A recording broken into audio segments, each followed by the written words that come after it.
trans medium travel. My gosh. My gosh. My gosh. My gosh. The 5 observables.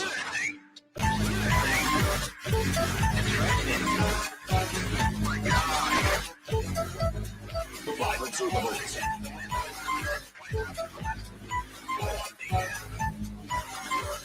1, 2, 3, 4, 5. Number 5, trans medium travel. My gosh. My gosh. My gosh. My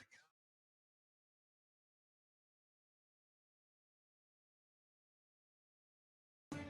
This story that the New York Times wrote day before yesterday has it's got a bit viral. So I guess I'm looking right now at the Hill.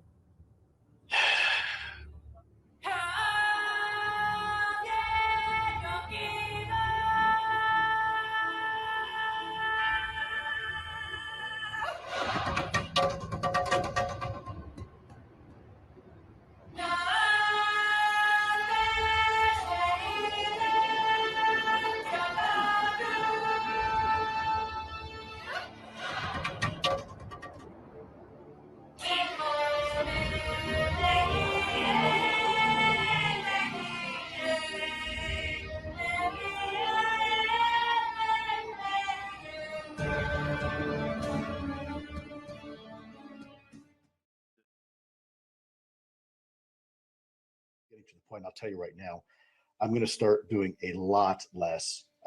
You're going to notice a huge, I'm going to do a few more to finish up my obligations, but I'm not doing these much longer. This is it. You want more of the same, then go back to the last 70 years of bullshit, because that's what people think you are. They think you're full of shit because you talk about wacky stuff, you got no evidence, and because he said he wrote a book on something, what does that mean? It means nothing. You got to show evidence. You got to, where are the bona fides? Where are the videos? Where's the reports? Where's the discussions to Congress and the classified briefings? They're nowhere, because I haven't seen them on the Hill when I'm there. I haven't seen them in DC when I'm going by the Pentagon or anywhere else. They're not in those meetings. So you're not going to stop me from doing my pursuits, because I'm taking this very seriously. And I think, I was, when I first came into this, people told me, oh, ufology eats its own. I'm like, what the hell is ufology? I don't even know what that is. I'm not a ufologist. I never have been, I never will be. So stop wrapping me into that. I am not into ufology. I'm not. In fact, it was up to me, I'd blow it up into a million pieces, as I said before.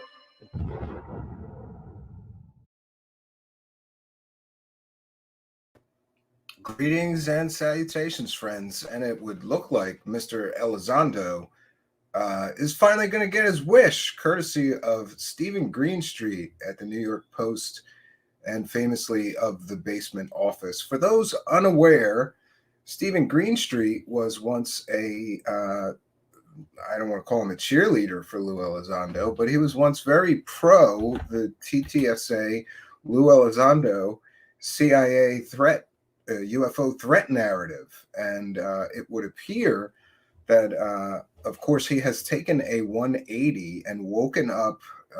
I don't know if he stopped drinking the Kool-Aid or if the Kool-Aid wore off, but he has been incredibly, I would say, some people say viciously critical of Lou Elizondo in a recent article. We're going to bring that and more to you tonight. These are tales from UFO Twitter. And of course, I'm still getting asked about the KMF or King Milkfart and Tubacabra feud and why aren't they here on the show. I've asked both of them here. I've given them times, and I can confirm that essentially KMF or King Milkfart said he would do it anytime, any place. Just let him know and he'll be here. Tubacabra, on the other hand, has continued to sort of make excuses, and I think he said he needed 2 weeks for his job to settle down or something like that.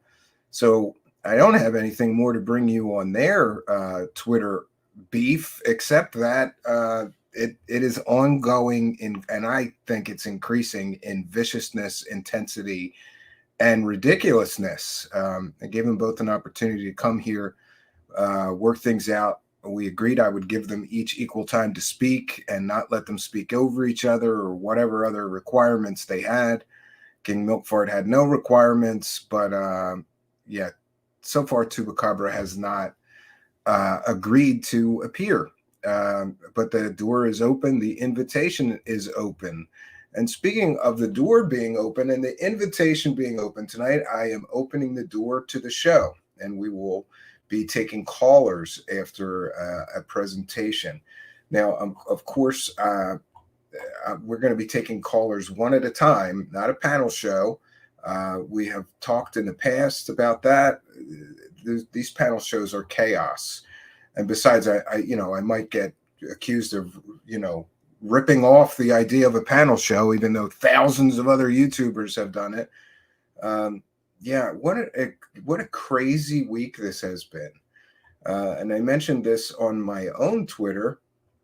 So far this week, I had a bottom-feeding parasite who works for the biggest UFO hoaxer fraud losers in the world put my name in his clickbait titles so that he could get views.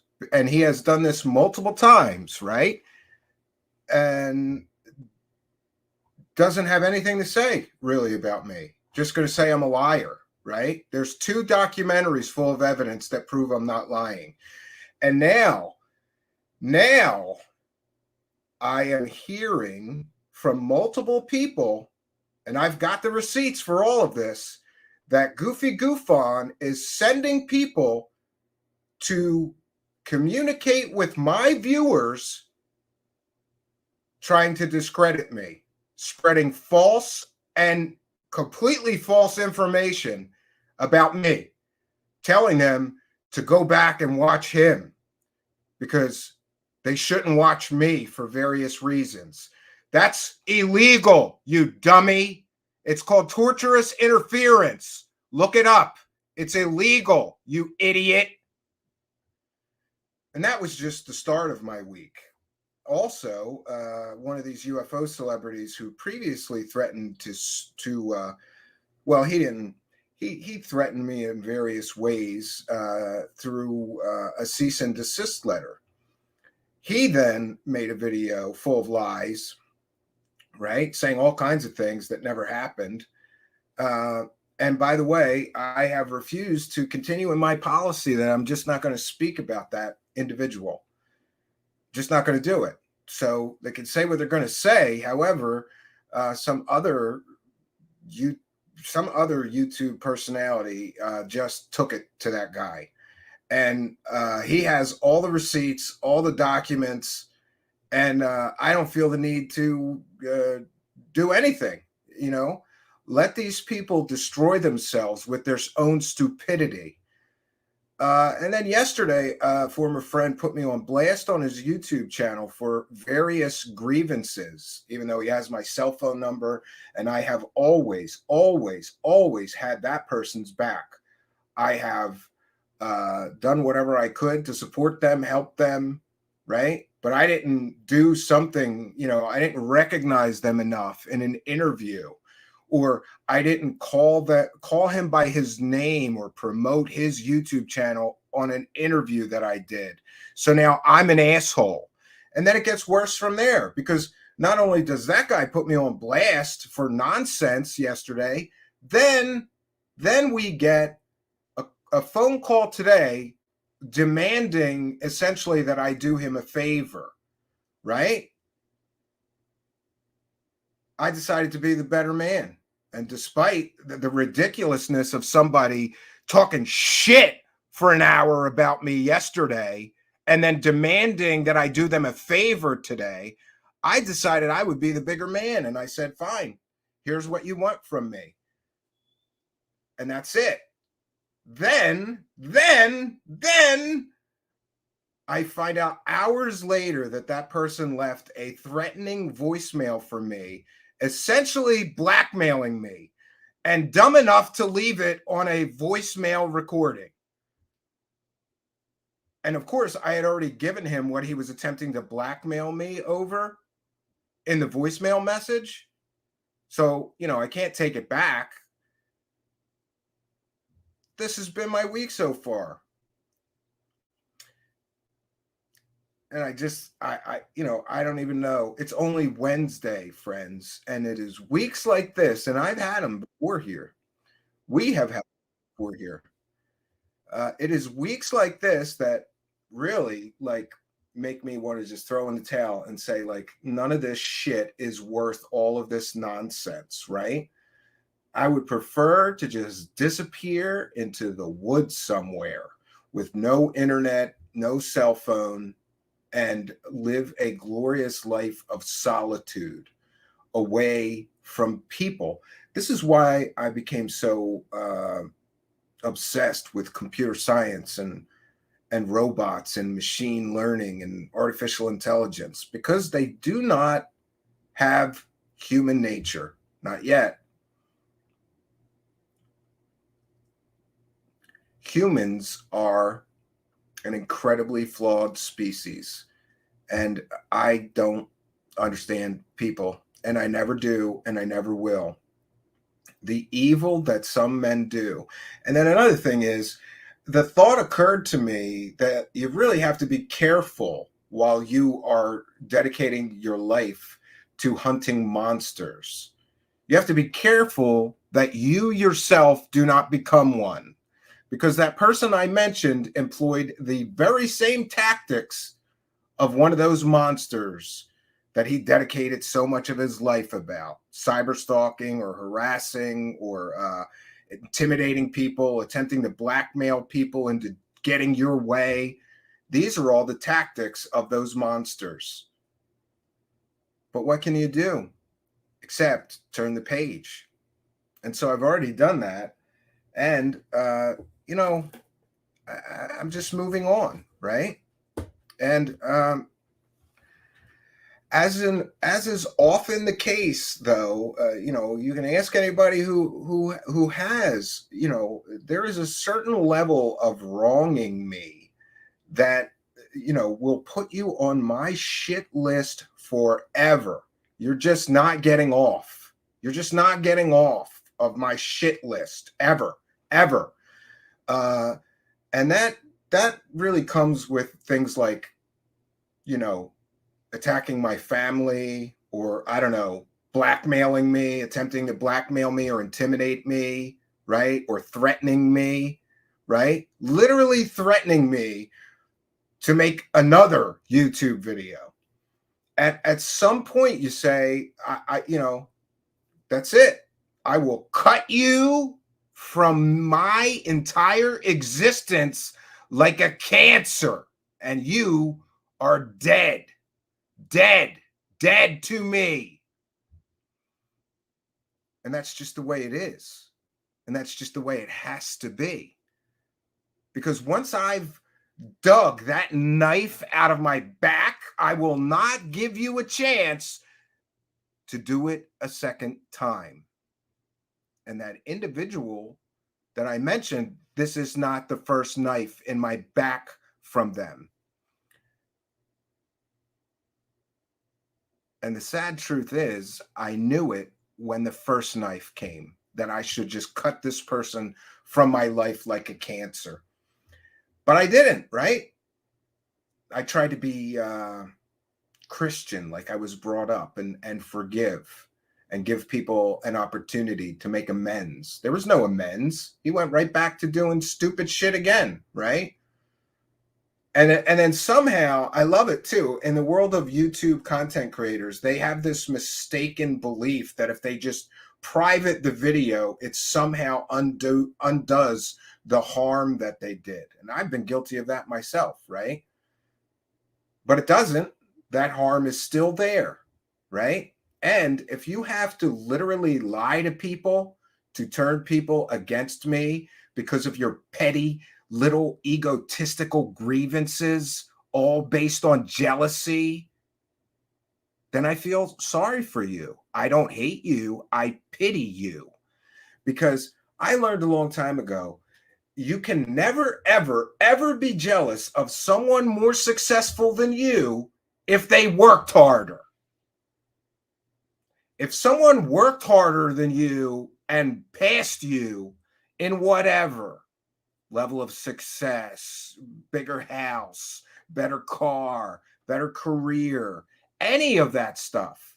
You can't be angry because you were too lazy to do that which that person you're jealous of was willing to do. And for any asshole to take credit for any of the hundreds and thousands of hours of work I have put into this show or any of my business ventures is ridiculous and unfair and stupid. And does anyone else ever notice that it is never, ever someone more successful than you that does the bitter, angry, jealous thing to you? Never. It's always someone that you have surpassed. It is always someone you have worked harder than and been more successful than that will take that knife to your back to feel a little better about their failures. And I've honestly already said too much. And so we move on. We learn and we comprehend that some people were not meant to be on our journey with us. Some people are meant to be in that rear view mirror, right where they belong. So tonight we're going to be covering some tales from UFO Twitter. And I have another special thing to share, actually, as well. Because thanks to Spooky, Spooky found this, not me. We have the first ever body cam footage inside Area 51, which shows a couple being captured by the camo dudes and the local police. And it's very, very interesting. And I thought that would be a little bit of an educational piece to any of you who, do that tourist thing. Let's go see Area 51 and take our pictures at the gate. You have to be very, very careful when you do that because you can get lost. I'm telling you, you can get lost on those little dirt roads very, very easily. But we're going to start tonight with this recent article by Stephen Greenstreet, which has so many people on UFO Twitter incensed. Like, people are really, really pissed off about this. And this tweet of his has been viewed 65,000 times. Just a tweet. He tweeted something and it got 65,000 views. That's ridiculous. I'm a little jealous of his reach there. But yeah, good for him. And we have mentioned previously that the Lou Elizondo facade, those layers of deception around Lou Elizondo, are going to be crumbling. There's more and more and more that's coming out this year. And essentially the entire original narrative, we talked about narratives earlier this week, the entire original narrative that we were given all has fallen apart, right? And now mainstream media, including the New York Post and other major media outlets, are covering the fact that the original New York Times article pumping up Lou Elizondo for that TTSA investment scandal, precursor to that TTSA investor scandal, it was riddled with false information, fake facts, half-truths. It wasn't fact-checked very well by Leslie Keane, but who would imagine that a woman that believes in ectoplasm and mediums being real would not get her facts right? Or would do something a little slimy to sell a story. And by the way, the canceled, I think that series with Leslie Keane and Lou Elizondo was canceled from one network, has now broadcasted. And as I predicted, it's garbage. But, good for them. You made some more money telling the same old stories with still no proof or evidence. That you didn't prove those same old stories the first time. You didn't prove those same old stories the second time. But hey, get a TV show deal. you get a third bite at the apple. Wait, you've had years. You still don't have any more evidence than the first time you sold this shit story? Of course not. Yeah. So the narratives are falling apart. We did a show earlier this week about the narratives versus reality. And just a message to you, true believers.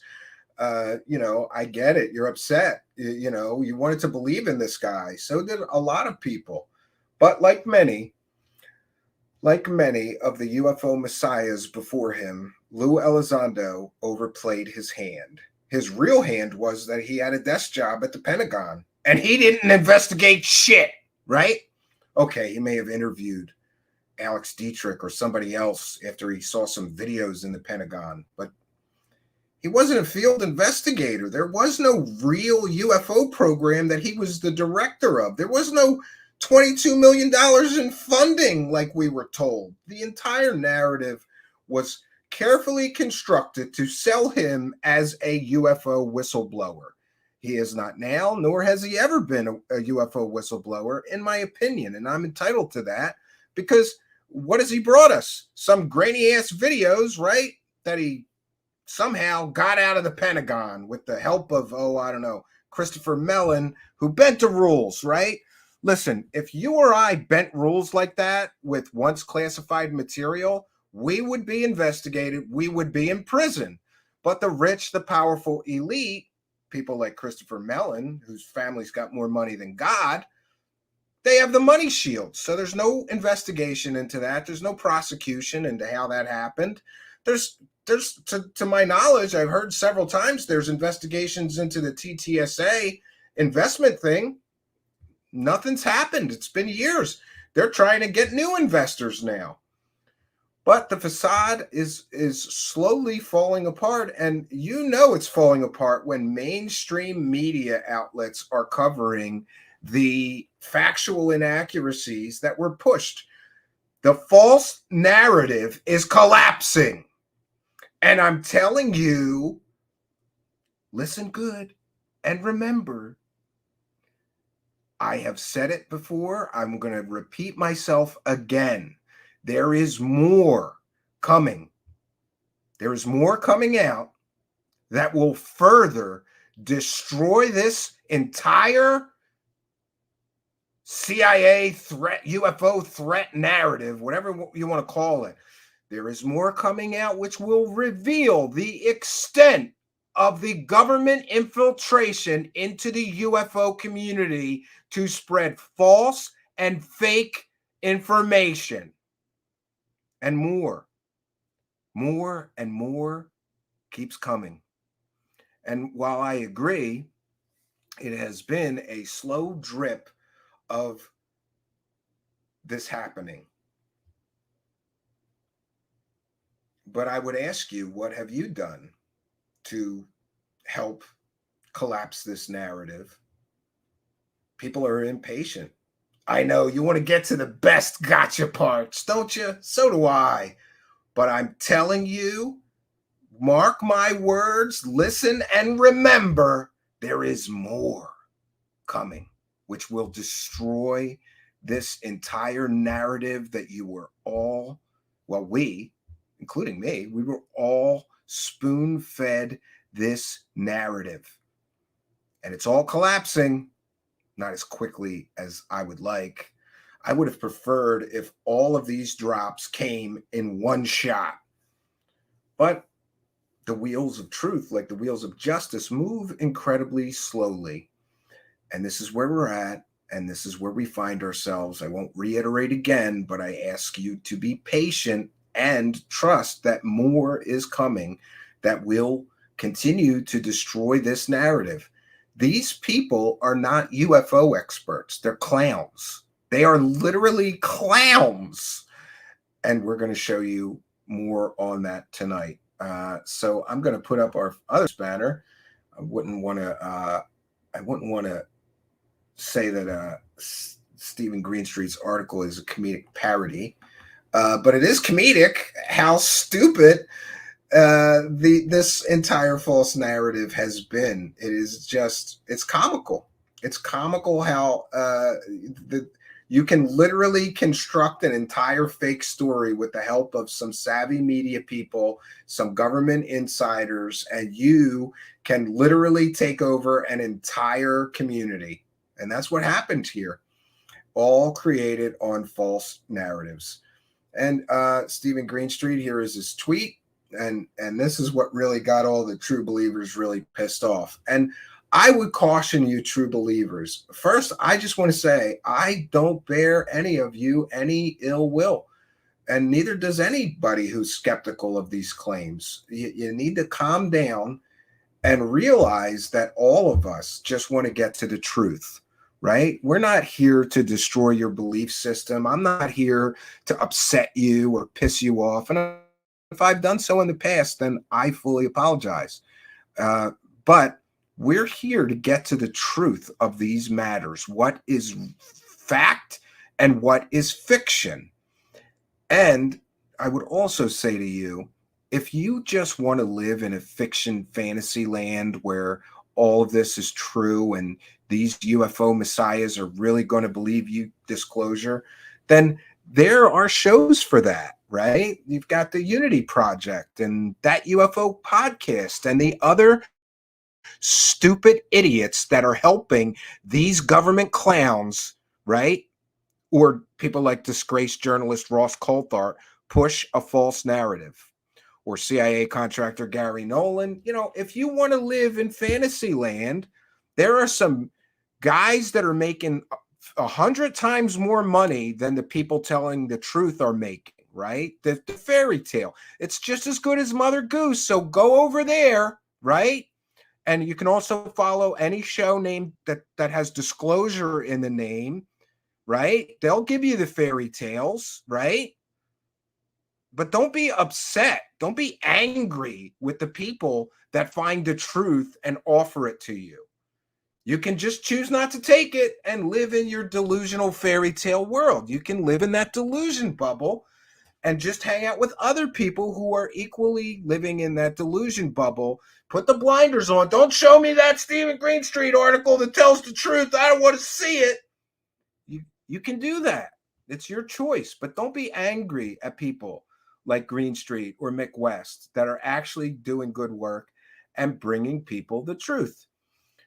So here's what he said that got people so upset. A small group of UFO believers, both inside and outside government, duped the media and Congress with a false story and consequently contributed to Pentagon missing incursions of foreign spy craft over America for years.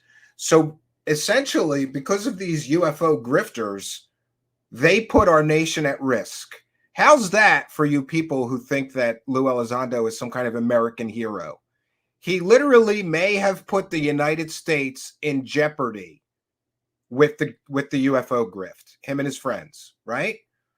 Amazing, amazing.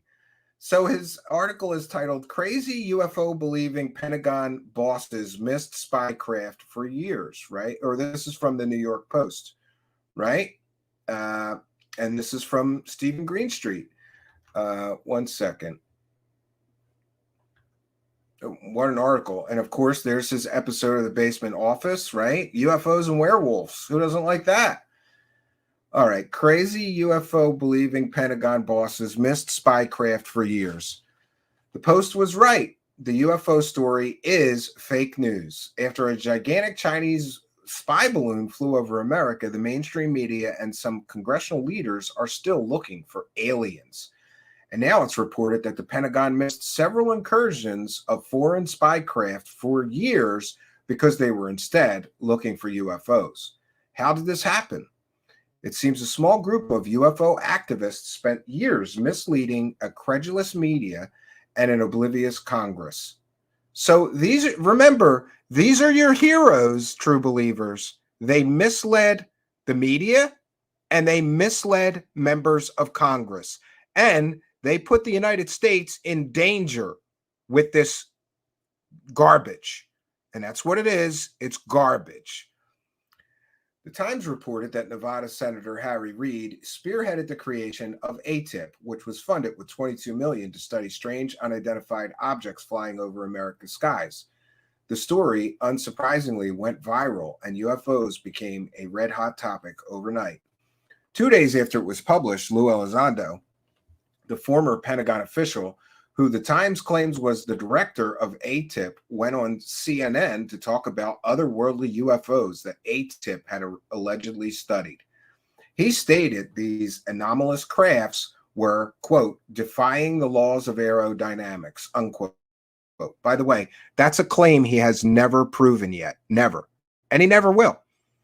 The article goes on to state, defying the laws of aerodynamics and ending his interview by announcing, quote, we may not be alone, unquote. News headlines the following day repeated Elizondo's maybe it's aliens announcement and sent shockwaves around the world. Over the next 5 years, this now legendary story was repeated thousands of times in the media. Elizondo, who declined to comment for this story, right? Elizondo, come on, man. You went on like 8,000 tiny little podcasts to have them lick your asshole. You couldn't talk to a real journalist? Are you that much of a pussy? Really, Elizondo? You're that much of a pussy? You'll talk to all these podcasters who are giving you the circle jerk, telling you what an American hero you are, but you can't talk to a real journalist from the New York Post? This is beautiful. Big American hero, right? Big tough guy. He's afraid of little Stephen Greenstreet. Well, I don't know. I've never seen Stephen Greenstreet in person. I don't know how big he is, right? I don't know. And I have to admit, I'm like 6'4", so I tend to think most people are very short. But Elizondo is, anyway. Elizondo, who declined, he declined to comment for this story. Pardon me. Sorry. All right, we have to get serious now. He would become a minor celebrity, appearing on primetime cable news, starring on History Channel's series, and landing a book deal. Yeah, what happened to that book deal? I don't know. People are saying that his publisher canceled his book deal, but that's rumors and speculation. I don't know that that's true. Somebody should call the publisher and ask him when the book's coming out. It was supposed to be out already. The article goes on to state, and the UFO hysteria, which began with the New York Times story, has now culminated with Congress taking official action to hunt for UFOs. But most of that story was false, right? And, come on, man. Come on, true believers. This was in the New York Times, New York Post, but it's being picked up by other major articles, other major news outlets now. I believe so anyway. Elizondo has touted himself as the director of a Pentagon UFO program, ATIP, including on shows like Unidentified, but the Pentagon said he had, quote, no responsibilities, unquote, with ATIP. As exclusively reported by the Post, the Pentagon didn't actually have an official UFO program called ATIP, and Elizondo was not its director. So, remember I said the whole narrative is going to fall apart? Yeah, it's falling. In 2019, the Pentagon released a statement saying Elizondo had, quote, no responsibilities, unquote, with ATIP, a program which they also said wasn't created to investigate UFOs. The official statement contradicted the claims of the New York Times and Elizondo, but hardly any outlets bothered to report it. Yeah, remember, everybody just ran with the false narrative because it sold. It was clickbait. It was salacious, right? In 2021, Elizondo filed a complaint with the DoD's Inspector General's office, claiming that the Pentagon denying his role with the ATIP was part of a disinformation campaign to discredit him. But recently released documents from a DoD OIG state that no evidence was found to support Elizondo's claims that any such campaign against him. Danny Sheehan, Elizondo's lawyer, confirmed with the Post that the DoD OIG dismissed his complaint. So, no campaign against you, Elizondo.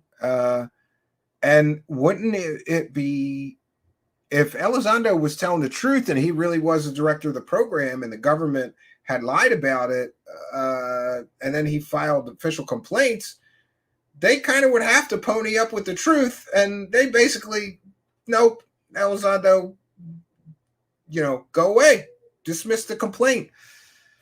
And again, Elizondo did not return requests for comment. I love how he could go on 8,000 tiny podcasts to get his ass kissed, but he can't talk to a real journalist from the New York Post. This is the ridiculousness. Welcome to the circus, right? Oh, geez, you need me to answer hard questions? Sorry, I'm unavailable. Sure. The story starts in 2007 when a scientist at the Defense Intelligence Agency, James Lukatsky, says he read a book about Skinwalker Ranch, a supposed paranormal hotspot in Utah that some claim is home to UFOs, ghosts, werewolves, and all kinds of monsters. After reading the book, an evidence-free compilation of spooky stories, Lukatsky wrote to Robert Bigelow, the ranch's owner, a real estate mogul and longtime believer in all things paranormal, and asked if he could visit. Within minutes of his arrival at the ranch on a sunny afternoon, Lukatsky claimed in his self-published book and on a 2021 radio interview, he saw a small yellow apparition appear in midair inside the kitchen before disappearing a few seconds later. According to this book, it was enough to convince him, according to his book, it was enough to convince him that something spooky was going on at Skinwalker Ranch. Lukatsky then went to the home of Nevada Senator Harry Reid, a longtime friend of Bigelow's and believer in UFOs. Lukatsky told Reid about his Skinwalker experience and shared his theory that UFOs, ghosts, and monsters were possibly all part of the same phenomenon. So, ATIP was about investigating UFOs, ghosts, and monsters, werewolves. Great. According to Reeves' interview with New York Magazine, Lukatsky said something should be done about this. Somebody should study it, and Reid agreed. And that's how the Advanced Aerospace Weapons System Application Program, or AWSAP, was born. But how could they convince Congress to spend taxpayer money on a Pentagon program to study ghosts and goblins? Simple. They just wouldn't mention the ghosts and goblins. It's the lie by omission we've been talking about. When creating the official language of the program's objective, Reid told New York Magazine Lukatsky intentionally left out any mention of UFOs or spooky things at Skinwalker Ranch. AWSAP's objective, as drafted by Lukatsky, was to use current technology trends to predict what types of aerospace technology foreign adversaries might have in the year 2050. In August 2008, the Pentagon awarded the program's $22 million contract to the sole bidder, Bigelow, owner of the Skinwalker Ranch. So this is where it gets scammy. That these guys convinced the government to give Bigelow $22 million to study his own ranch. Great. Bigelow, owner of Skinwalker Ranch and a financial supporter of Reid's political career. That's a sweetheart deal. Nobody else bid. They were the sole bidder. That's basically illegal. You're supposed to put bids out for contract, right? From 2009 to 2010, led by James Lukatsky at the DIA, the Bigelow AWSAP contractors chased UFOs around the world and hunted monsters at Skinwalker Ranch. In his book about the program, Lukatsky and two other Bigelow associates described various encounters with poltergeists, flying saucers, monster owls, and werewolves. In one instance, while walking around the ranch in the middle of the night, the three claimed they encountered a half dinosaur, half beaver creature. Oh, the infamous dino beaver. The investigators say that they had cameras but forgot to snap the picture of the beast as it slowly walked by them. Yeah, according to Lukatsky, he kept this a secret from officials at the Pentagon because he feared the program would be shut down. They had no idea I was running Skinwalker Ranch. They had no idea whatsoever, Lukatsky bragged during a rare public interview in 2021. But once AWSAP contractors began submitting paranormal reports to the Department of Defense, the cat was out of the bag. Publicly, the Pentagon stated it had concerns and deemed reports, quote, of limited value, unquote. But behind the scenes, there was shock and outrage.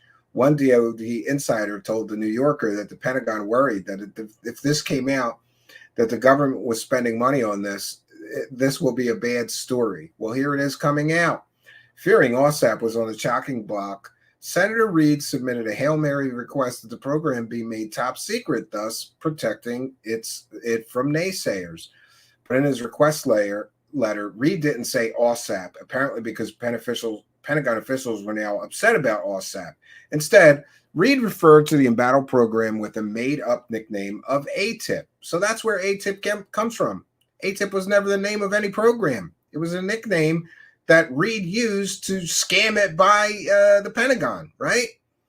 And get it more top secret so that these damn skeptics and naysayers and critics can leave us alone to study our ghosts and goblins. Great. Reed's request was denied, and OSAP, nicknamed ATIP, was shut down in 2012. But in 2017, longtime UFO activist Leslie Kean pitched a story to the New York Times about a Pentagon UFO program called ATIP, and Lou Elizondo was the guy. I think they have a typo there. And Lou Elizondo, who was the guy who ran the program. The Times ran the story, but with no mention of OSAP or James Lukaski or ghosts or werewolves at Skinwalker Ranch. Kean, who co-authored the Times article, admitted in a Showtime documentary Crew that her objective with the article was getting people to accept UFOs and try to get credibility for the topic. So she lied. The lie by omission. Let's just leave the ghosts and goblins and the werewolves out of this. Kean, who co-authored the Times article, admitted, but according to former OSAP contractor Colm Kellner, Kean left out 97% of the true story. Kean declined to comment. Here's another one.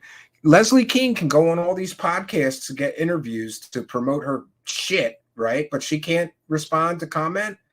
That's how you know that this article is 100% correct and factual, because the clowns were called on their bullshit and they all declined to comment.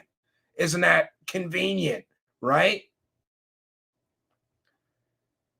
All right. In February 2023, Pentagon confirmed to the Post that ATIP was just a nickname for OSAP, a non-UFO program which shut down in 2012. Quoting then Undersecretary of Defense James Clapper, the DoD states the ATIP that Senator refers to is officially the Advanced Aerospace Weapons System Application Program, OSAP.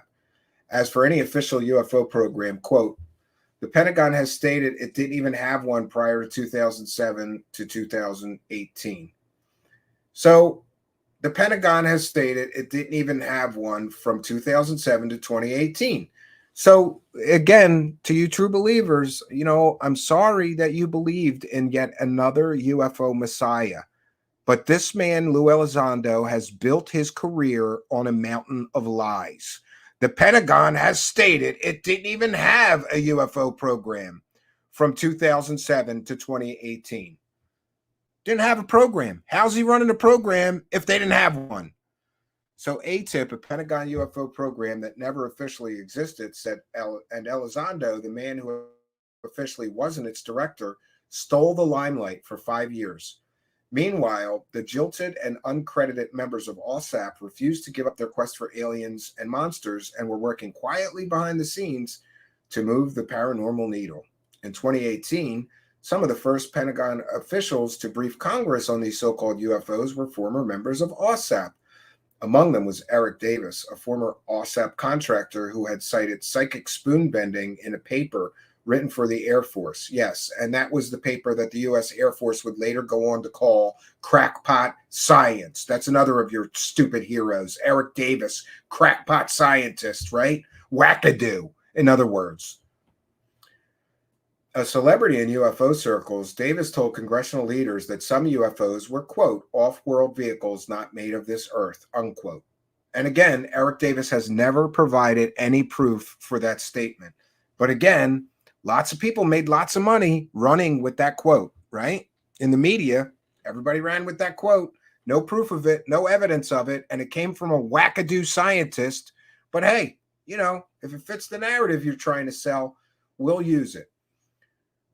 This obviously sent some elected officials into a tizzy, and the media, informed by former members of OSAP, ate it up. Documents released via Freedom of Information Act reveal that OSAP Skinwalker Ranch alumni Jay Stratton provided UFO information to a Pentagon press office responsible for crafting official statements to the media. And who was in charge during the Trump administration when the Pentagon created a UFO task force to investigate incursions of unknown objects over America? Stratton, who believes the ghosts and creatures of Skinwalker Ranch are real. officially headed up the Pentagon investigation for years. The chief scientist of this Pentagon task force was Travis Taylor, who was a co-star on Ancient Aliens on the History Channel. He currently stars on The Secret of Skinwalker Ranch from the same network. Yeah, among his many paranormal claims, Taylor believes that Skinwalker poltergeist chopped off one of his chickens' heads. Taylor declined to comment. You notice a pattern here? All the clowns that are making all this money in UFO land, they don't want to comment when they're getting caught selling garbage, fake stories, right? Why don't they comment? They'll go on stupid podcasts, right? You can go see Travis Taylor at Alien Con, appropriately named, I might add, Alien Con. It's definitely an alien con. Yes. And just to lighten the mood here, and because I think it's funny as hell, Travis Taylor, I just wouldn't call him a credible scientist. And, I'm sure he's a very intelligent guy. I'd like to have a beer with him someday, so I don't want to piss him off too much. I hope he has a sense of humor. But we found another television show that he was in.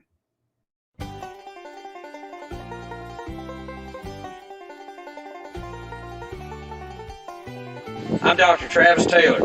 I'm a subject matter expert in space defense, asymmetric warfare, rocket science, and alien invasions. I've really studied this phenomenon my whole life, and I've made a pretty good detailed... That's odd. Hold on. We'll have to try that again. Why did that not play? That's weird. I think he got the Pentagon Men in Black after us.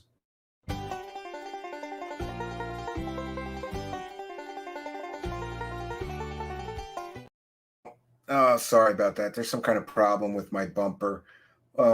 Wait a minute, though. I'm sure that they had another copy of this here somewhere. No, maybe not. That's a shame. That was a bumper of him talking about alien invasions and things like this. Here, we'll try this one.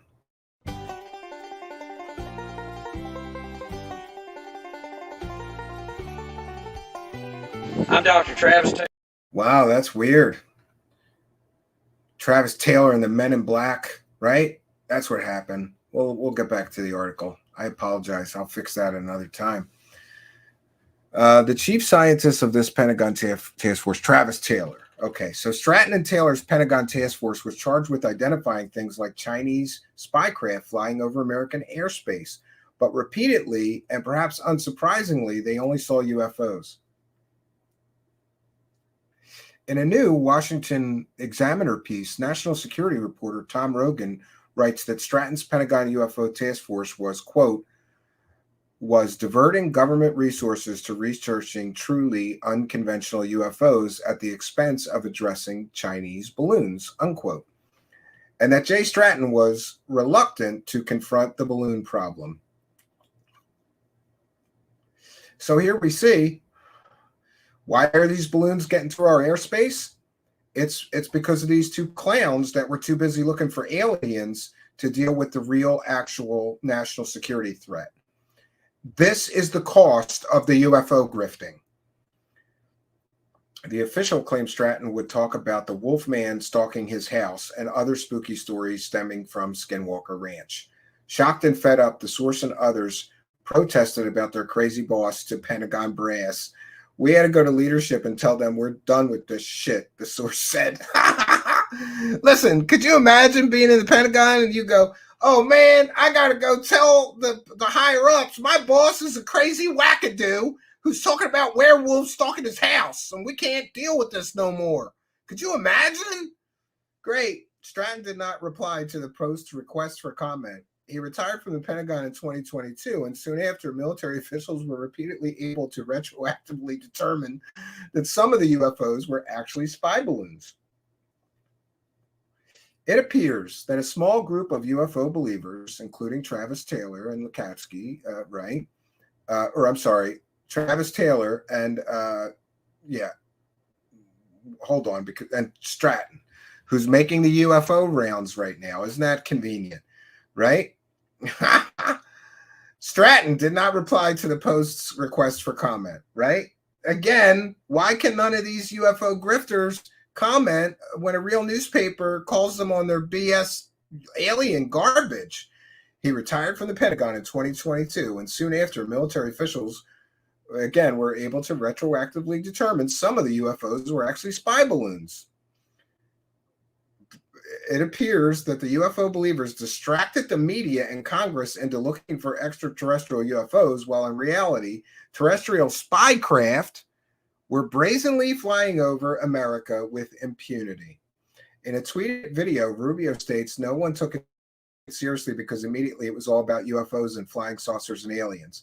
But rather than getting fixed, the same mistakes were seemingly still being made. Some of the same UFO activists involved in the fake 2017 New York Times story lobbied congressional leaders like Senators Kristen Gillibrand and Marco Rubio to create a new UFO program called the All-Domain Anomalous Resolution Office, or AARO. AARO is reportedly looking into an avocado UFO from 1945 and investigating whether flying saucers turned off American nuclear weapons in 1967. And there's another story. I don't know about the avocado UFO. Some of you have asked me to look into it. It's on my list. I started. We're going to do a whole show on the avocado UFO.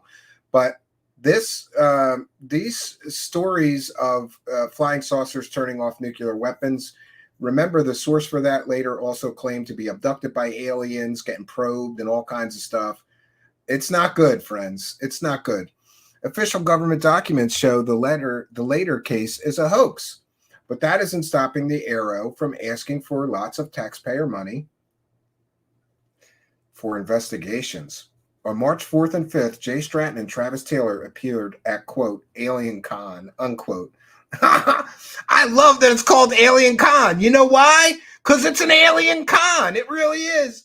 A popular annual convention for UFO fans. And don't send me the emails. I know it's supposed to mean convention, but it's funny. Alien Con. And there's all of these Alien Con guys there. It's beautiful. All right. It's for UFO fans in Pasadena, California, to talk about their experiences working for the Pentagon UFO Task Force. It's unknown if the two, now retired from the government, will be subpoenaed to do the same by the Congress and the White House, currently demanding answers about how and why we missed foreign spy craft over American skies for years. And, you know, what's really interesting here is that there's a real cost. There's a real cost to the alien con, okay? And that real cost is that our national security was compromised because wackadoos were at the helm. If you are ignoring Chinese spy balloons because you're too busy looking for aliens, you should not have that job. You should be fired immediately. And I just don't understand how we spend trillions of dollars a year on national defense, but somehow we're unable to stop something as stupid as a Chinese spy balloon from flying all the way across the country. Now, this is what I'm saying. That's just one tale from UFO Twitter. So UFO Twitter can either be a source of tremendous fake stories, or it could be a source of the truth behind the fake stories. And it is really up to who you follow. So I would encourage you to follow the good sources on Twitter, like Mick West. I believe he's at Mick West, like Stephen Greenstreet. He's at Middle of Mayhem. You can follow me. I would appreciate that. I'm at Stephen Cambion, just my name there. There are people that are giving good and accurate information and helping to peel back the layers of deception. It's all a grift. It's all a con designed to make these people money, right? And you would think that you would stop short at endangering national security in the pursuit of your strange beliefs. And by the way, I have nothing against people with strange beliefs, right? If you want to believe in aliens, great. I believe there's intelligent life in the universe somewhere. I truly 100% believe that. You know, I'm still unconvinced that there's evidence that they have visited Earth.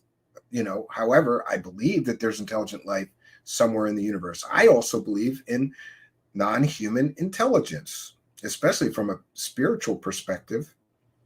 There is more evidence of demons on Earth than there is of aliens on Earth. I'm going to say that one more time. There is more evidence of demons on Earth visiting Earth than there is of aliens visiting Earth. I have been doing quite a deep dive into demons, demonology, exorcism. I've previously interviewed one exorcist, and we've got 2 more coming. We're going to go full deep down the demon rabbit hole soon here. And when we do, I know you're going to agree with me that there's more evidence of demons on Earth visiting Earth than there is of aliens. Now, I'm going to check in with the live chat. If you got comments or questions for me, please put them in all capital letters. I think it's, and we want to thank Stephen Greenstreet for, doing this excellent article. It's nice. It's nice to see people peeling back the layers of deception. And I screwed from the date of that original New York Times article. I was threatened, intimidated, harassed. We host a filmmaker who was likely 100% right in a lot of his conclusions about Lou Elizondo were correct, because essentially the filmmaker for Who's Lou, his name is Manny, was essentially saying that this is a deception. This man is not who he said he was. And for hosting that filmmaker, we got threatened, intimidated, harassed, doxxed. Somebody came in the live chat and threatened my wife by name, right? Because this is the level of cultic following that this Elizondo has generated with his false, completely false narrative. There was no program. I'm sorry if that disappoints you, but please don't shoot the messenger, right? You people who are upset need to ask him for answers. Don't go threatening people. Don't go intimidating people or threatening people's family, doxing people, harassing people on Twitter for 5 hours a day.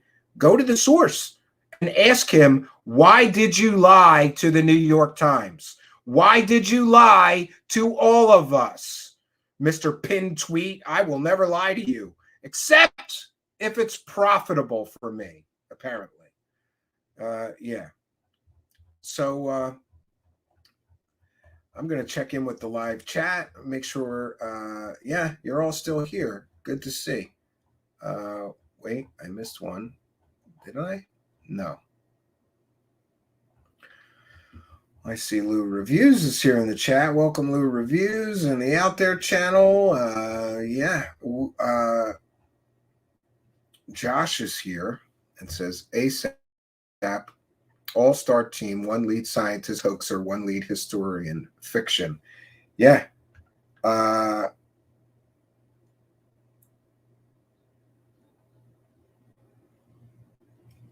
UFO John Doe is here and says, I experienced something paranormal that was evil-ish, but I don't have any evidence. Yeah, they don't leave as much, right? Yeah. So we're going to continue in our tales from UFO Twitter, and shortly we will be taking StreamYard calls. 1 second. 1 second here. All right, here's what I'm going to do. I'm going to put the invitation. I got to go over to the YouTube live chat to do this right. I'm going to put the invitation to join the show tonight in the... Oh, 1 second here. Oh, no wonder. Yeah, and I did figure out those technical issues that we were having, weird issues, and I apologize. Tech seems to be everything is fixed and should be running much more smoothly. Let me go on over to our YouTube live chat. I can't put it in through my software. We're going to put it in the live chat, and we're going to be taking one at a time. I've got just one more quick story from Mick West that I thought, and we may share that.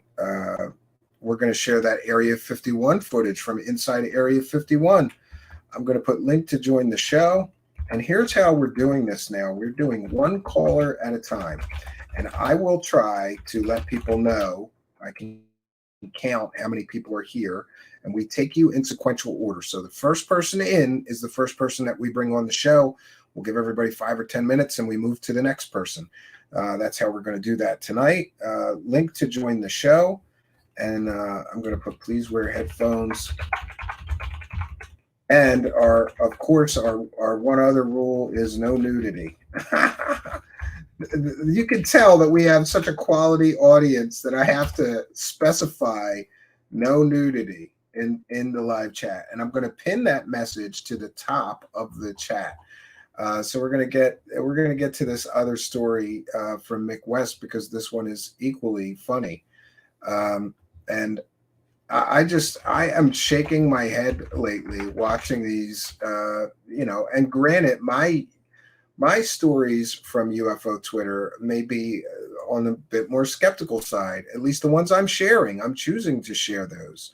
So we've heard all of this money dumped into Skinwalker Ranch. Remember, $22 million of your money, if you're an American citizen and pay taxes, was spent investigating Skinwalker Ranch.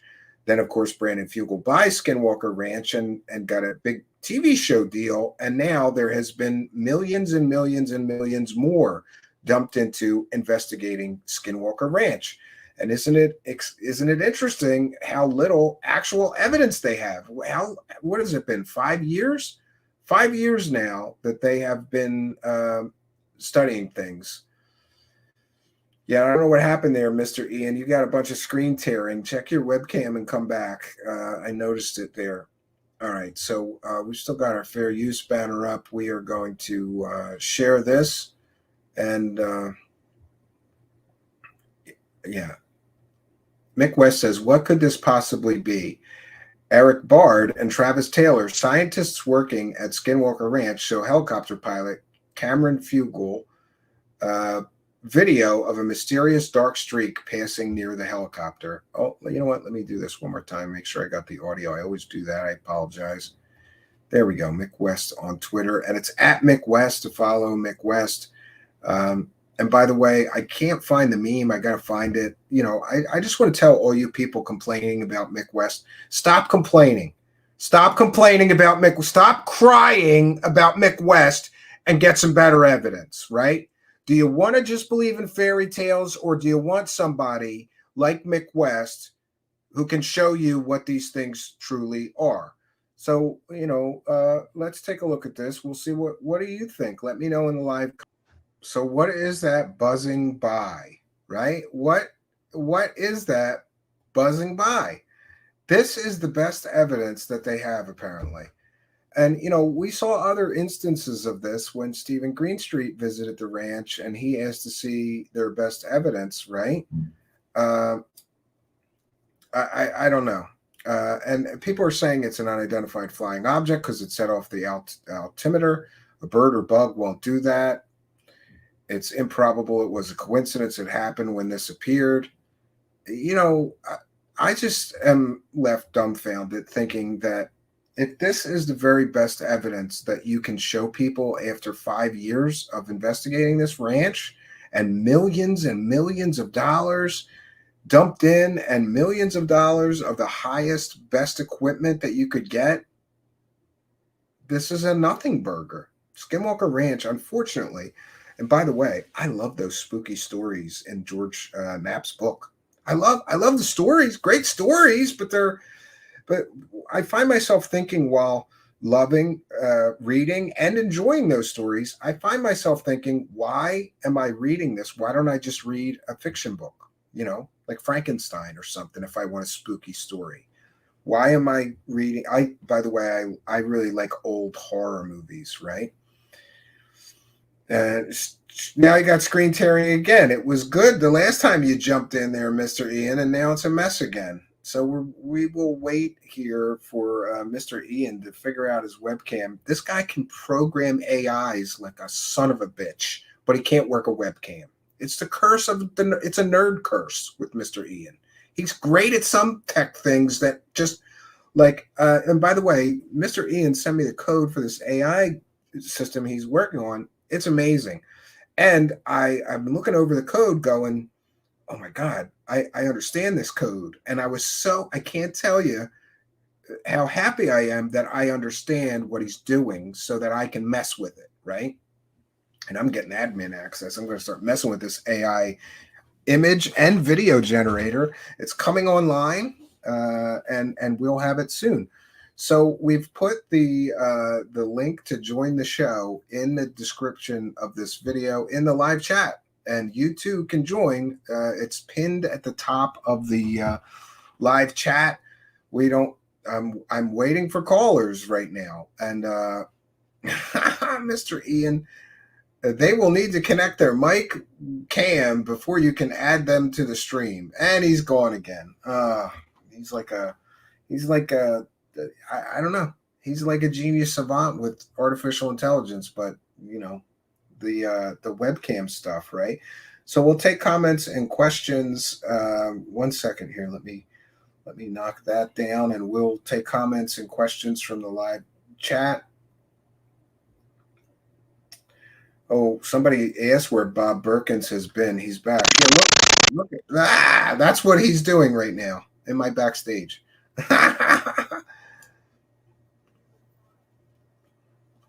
I don't know what you're trying to do, Ian. Now he's got multiples trying to connect. Somebody else get in here. You'll be the first person that actually connects successfully will be the first caller tonight. We're taking one at a time. Oh, look at that. We've got Eric. Hey, Eric, are you there? Or do you have a potato for internet again? Eric's got a potato for internet again. Hello? You're live. Now you're not. This is why we don't do this very often, right?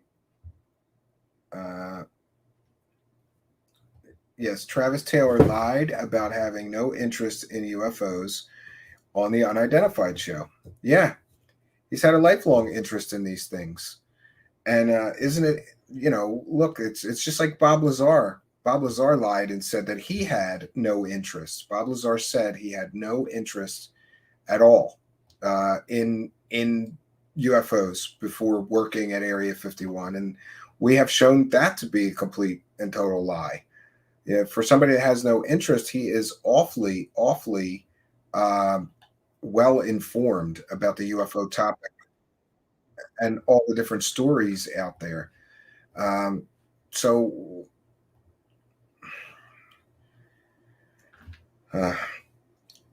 Eric, it says device is not connected. I don't know what you're doing wrong. And you had no avatar either.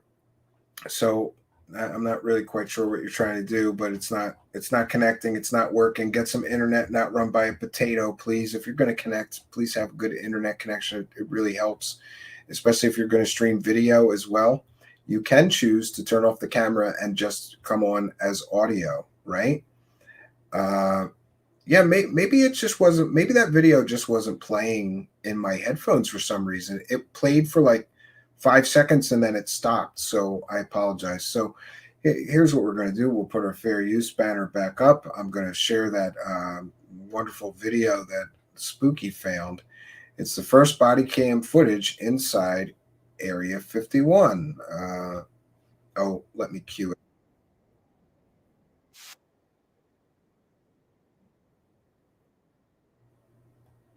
Okay, 1 second here. Let me just get this queued. I got it queued. All right, here we go. This is the first ever body cam footage inside Area 51.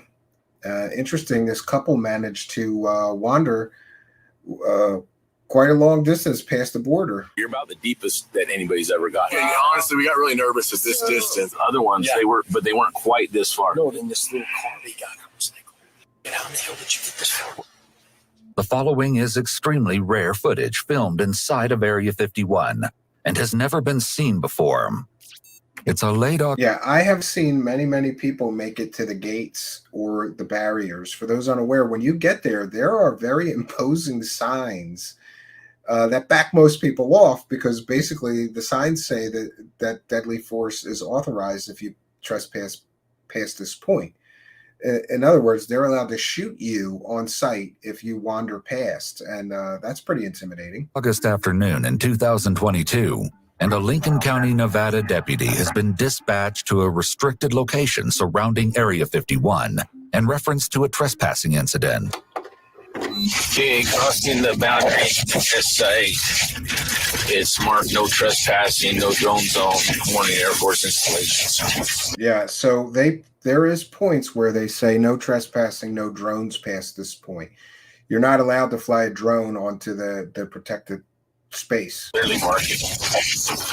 Driving past a clear, obvious place to turn around. Yeah, and that's what got them nailed, these people. They got a very expensive fine, and We're at 0.8 of a mile in. We're at 1 mile inside the boundary. 1.5 miles inside the boundary. Clearly, it's not a short trek, and the terrain is rough. yeah, I was kind of surprised that they got so far up the. I am familiar with those dirt roads. They're pretty rocky. You need to have 4-wheel drive to get through there. They got through in this little beater of a car. So 1.6 miles inside the boundary. After several minutes of driving, the deputy has made it to the isolated location. He's briefed on the situation by a camo dude. Camo dudes are Area 51 security guards and not military. Yeah, Whacking Hut, right? Let me cue past the commercial. Sorry, friends. I always do that. Okay, 1 second. We'll share that again. And we have our first caller. We'll get to you in a moment here. We'll get through this footage here. Interesting footage. The male, he's in handcuffs right now. Okay. The reason he's in handcuffs is because of the weapon. He's 6'2". The female, she was cooperative. They let her out. She's been good. So is he.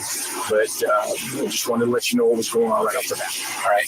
And I'm recording, so if you guys want to cover their faces, that's fine. Yeah, I have to record it. Okay, Roger. And, Yeah, those camo dudes won't let you take pictures of them. You can't take video of them. They don't want to be identified as Area 51 security guards. I'm not recording your face right now. I'll let them know. I appreciate it. Yeah. The deputy approaches the couple. Prior to the deputy's arrival, base security handcuffed the male subject due to his size and possession of a weapon. However, it appears that he's been cooperative and there was no legitimate officer safety basis to do this. Hello, I'm Deputy Rayling County Sheriff's Office. Yeah, you fucked around, and now you're going to find out. Before I start talking to you, because you are detained, not under arrest, you won't be arrested today, but you're detained. I have to advise you of your constitutional rights. Okay. You have the right to remain silent in anything you say. The deputy reads them their rights before he gets straight to the point. Okay, and I just want to stop it here to tell you something very important. If you are ever read Miranda rights, exercise your right to remain silent. Do not ever speak to a police officer. I know you may think I didn't do anything wrong, and I'll just talk don't try to talk your way out of it. Say, I refuse to speak about any of this matter until I have consulted with an attorney. Thank you for your kindness. That's what I say. That's what you should say. Never, ever speak to a police officer. They're reading you their rights, and after they have read you your rights, anything you say can be used to incriminate you, can be used to fine you, can be used to, prosecute you. Do not ever speak to a police officer, ever, ever, ever, never. Once in a while I see one in Wawa getting coffee or something, and he looks at me and I say, "Good morning, sir. I hope you have a safe day." It's okay to talk to them then, but not when you're in this. Don't speak to them if you're detained or under arrest, especially. Never, never speak to a police officer. What got us here today? Stupidity. Did you see the We did. I'll stay honest with you. Okay. We're driving. We stopped at the cafe. We bought some souvenirs. I asked the guy, "Hey, can you see the gate?" He said, "Yeah." He said, "Go down 1.7 miles back towards Vegas. Take second right. First right is the east. First right's the gas station. So I'll take that one." He said, "You can go all the way up." He said, "You can get to the gate." Yeah, getting directions wrong is not an excuse for trespassing past the borders, but Take a picture. He said, "You're going to drive up on the gravel road. It's going to take you maybe 30 minutes. Then you're going to hit pavement, and then you're good." That's exactly what he said. So and then honestly, we got to that water area where it looks like there should be cows there. Yeah. We were like, okay, we should not be taking a car here. And at that point, we were looking for a place to turn around, and they were on. Okay. yeah. Hello, there's dudes with pickup trucks and machine guns, automatic rifles, and yeah. Trespass is I generally wonder if this was a date. Like these two look, they're probably a couple already. But if this was a date, that's one date they'll never forget. a specific intent crime, meaning the intent element of the crime requires either knowing you don't have permission to be there or being told afterwards that you don't have permission but still refusing to leave. Generally speaking, accidentally wandering onto someone's land is not sufficient for the intent element of criminal trespass. Yeah, but that's not always the case. For those unaware, I bought some rural land in the mountains, and there's private property all around my land. I can't just go walking it through the woods because I know that that's private property that does not, belong to my part of the forest. So that's not always the case. After the long-winded explanation, the deputy lets them in on an interesting fact. Yeah, so I noted when I'm coming in, because I've been on this road before, you're about the deepest that anybody's ever gotten. Yeah, we got really nervous. And honestly, we got really nervous at this distance. Rightfully so. But there has to be a logical explanation. There's dudes with machine guns. Well, we went and we took a left and went that way, and then figured out no. And then we turned around there. I wonder if she told them where to go, right? Blame the woman. And then we went this way. He gave you good directions. You just took a side road before you got to, All right, well. Unfortunately, the deputy has some bad news to share. Well, it's not that bad. They could have been arrested. They could have faced criminal prosecution. So, per our policy, I'll issue both of you a citation for trespassing on a military installation. Okay. It's a pretty steep fine. I'll explain all that to you. I have all your information already on the computer. Okay. Because they gave it to my dispatch. And, Okay. And we'll get those citations issued. So he basically admitted that he knew that they had gone past the barriers, so that the officer, rightfully so, has all he needs to charge them, to give them a citation for criminal trespass on a military installation. You guys turned around and the firearm it's in a lockbox. Yes. We'll just, when we get off the federal installation, I'll give you that property back. Okay, great. Thank you. All right. The deputy returns to his vehicle where he can draft the citations. All the while, he engages in some small talk with the camo dude. It seems that the deputy isn't the only one who's baffled by the situation. Oh, there we go again. Sorry about that. And it's a bra commercial of all things, right? 1 second. We'll just cue past that. This, I really don't like these YouTube channels that put like 7 commercials in a 10-minute video. Come on, man. Really? I should have downloaded it and uploaded it separately. I apologize. But yeah. The copy of the citation. Yes, I'll print you copies. Thank you very much. Yeah. I appreciate you very much.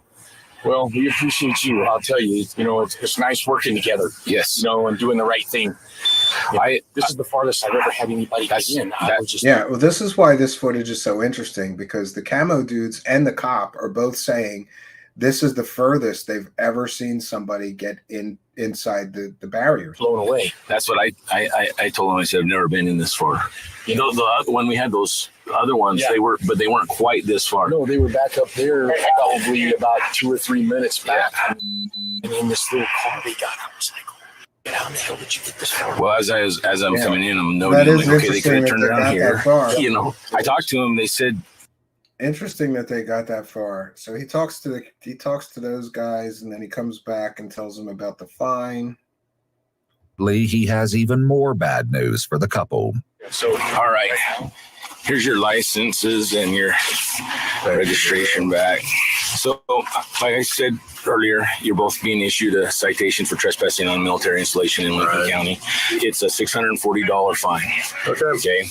Wow. Your court date is... That's a pretty expensive date if they're on a date. $1,280 between the two of them. September 21st, 10 a.m. The Alamo Justice Court. You do not have to appear in court. You just need to pay. If you need to break it up or anything, you can break it up and make payment arrangements with the court. Okay, great. Okay. And it's the same for both. Same court date. The address, phone number is written here for the court. Okay. So give it a couple days and contact the court if you want to. you do have the right to a trial and all that. So if you're, so I just want you to know that, that. Yeah, those guys are like, nah, we're just gonna pay. We're stupid. You're right. I appreciate to contest it. So, but it was our bad. Well, I appreciate your cooperation. And the woman says it was our bad too. While this is an honest admission of guilt, it's important to not say things like this to the police. If they did want to contest it on some other grounds, they may have just seriously impaired their arguments. Yeah, and that's another reason that you never speak to the police, because they essentially admitted that they saw the signs and they went past them and they made a wrong turn or whatever. They should have said nothing, and they could have went to court and said, we got turned around. We did not have intention to, or we missed the sign. I didn't see the sign. We did not have intention to trespass, and they might have got a lenient judge that would have let them off on the fine. By admitting guilt after having been Mirandized. Despite the steep fines, they take the news quite well. It's obvious that they just want to put the whole thing behind them at this point. And as it turns out, they fared much better than many who came before them. Yeah, and listen to this description of what they used to do to people. This is the kinder and the gentler test site. When I first became an officer here, if you trespassed, when I would arrive an hour later, you'd be face down in the dirt with your handcuffed. But it's a little bit different. It's a little bit different these days. So maybe they've eased the way that they handle these things. But so I'm sorry that we had to meet this way. But I'm sorry. Thank you for being so thank you for you guys being kind to us. Yeah, we appreciate it. Yeah, definitely. But I appreciate your cooperation. You can go ahead and go get back in your vehicle, and let's try to get you turned around. Okay. Let me give them their knife, and this is his camera. Okay, I'll give them. Yeah, and interestingly, this guy had a locked box with a gun in it, and they're just giving it back to him. All that back when he gets out. So, all right, we'll get all turned around. Okay. And then we'll just follow us out. Okay. Okay. Thank you very much. The deputy returns to his vehicle as he prepares to guide the couple off the restricted property. 2 citations have been issued to both subjects. We're escorting them off the property now. Once again, the deputy drives the rugged terrain for around 15 minutes as the camo dude follows closely behind. Eventually, they part ways and the deputy proceeds to follow the couple before they finally arrive at their destination. The deputy exits his vehicle and retrieves the belongings that were temporarily confiscated. Thank you. Yeah, including a gun. Nice meeting you. It was nice meeting you. And for also being there. It's always better just to get along with each other. It's unclear what Interesting. So there we have it. The first ever body cam footage of inside Area 51 shows a couple being captured. Very, very interesting. We've got callers standing by. We got Mr. Ian. Oh, hello. Mr. Ian has been busily working on this backlit projection. Yeah, behind me. Look at this. Yeah, I need one of those for here, bro. But I don't have anything behind me, so I don't think I could get away with that. But it's interesting. We're lucky we have a conservatory on the back of the house, so the projector's in the conservatory, and I've got a white sheet. We've got one other. Pinned up. I just want to let everybody know we've got one other caller standing by. So if you call in, there's one caller. There's Mr. Ian here, then one caller, and then you would be next. So you've been working on this AI for me, and did you buy a new computer for yourself yet? Because I'm getting that. For those unaware, he's got this incredible AI image generator and now video generator. We demoed some of it last night, and but it takes an awful lot of computing power. He's giving me login access, but then I think he regretted it because I'm pegging his computer. And then what I said was, that's my computer now, Mr. Ian. You're going to need to buy a separate one and just leave that one set up for me. He's got a nice rig with a very good video card and lots of RAM and plenty of processing power to make us some incredible creative works for Truthseekers. I want to thank you, Ian, because I've been looking into these things with Sheila Aliens and a few other people guiding me through, but my process has been very, very slow. But I will tell you, I'm very encouraged by the code that you sent me, because I actually understand what you're doing in the code. Yes. You're basically telling it what to do, and it's pretty simple code, isn't it? It's surprisingly simple code, and it's almost like English prompting it, like make me this, and it makes you what you that's tell where it we're to. at now. And a very, very good job on that. So we have the Truthseekers AI online, and who decided to name it Steve? My son. Well, there you go. Thank you. He's got good taste in AI names. So my son Felix. My son's Felix. So the logo is Felix the cat with Steve AI written underneath it. So. Very, very interesting, and we'll take it. Yeah. We put some 30-second TikTok videos up yesterday using the AI, and they've had thousands of views already. So we may be able to buy a better PC. Yeah. For you, the one you have is mine now. Put this one online. Get that login code done, and then I'm gonna. I have tonight. I'm gonna put some things off because I gotta play with the video generator. It is just awesome, and just in time for I'm releasing some 3 or 4 albums of music. So we're going to be using that to generate some visuals to go with the music that we'll be putting on the channel here. All thanks to Mr. Ian. Well, I'm upping the engine, hopefully later on. At the moment, it takes about 3 seconds to generate an image, but with the new engine, I've heard this. I can generate it in 0.13 of a second, so just about 9 frames a second. That'll speed up which is viewable as a dream. So I can tell it to dream and project it to the screen behind me, and just leave the computer dreaming. And it goes off all over the place. It flies down landscapes. It's beautiful. Oh, this is my cut. You're going to give me a geekgasm live on the show like this. You can theme it though. You can theme it. So if I gave it a UFO theme, I'm currently training it on the 1970s TV series UFO. Captain Scarlet, obviously because of the mystery. The Mysterons. And you said he has sent me these pictures of David Wilcock. He's got it trained to make AI generated images of David. Show them the David Wilcock pic. Yeah, I'm going to try to do that while we're talking. No, it's not David Wilcock. It's David Fake Cock. David Fake Cock. You're right. I'm going to have to pull up my messenger and find those here. You've been sending me so much stuff here. But I'll get to it. And in the meantime, look at this going on behind me. It's amazing. I've got the right shirt on today because somebody threatened me to blackmail me today. So we've got the right shirt on today. We can remind people you too can have a "Don't Sue Me" shirt for when, unscrupulous people threaten you with legal action or anything. Been there.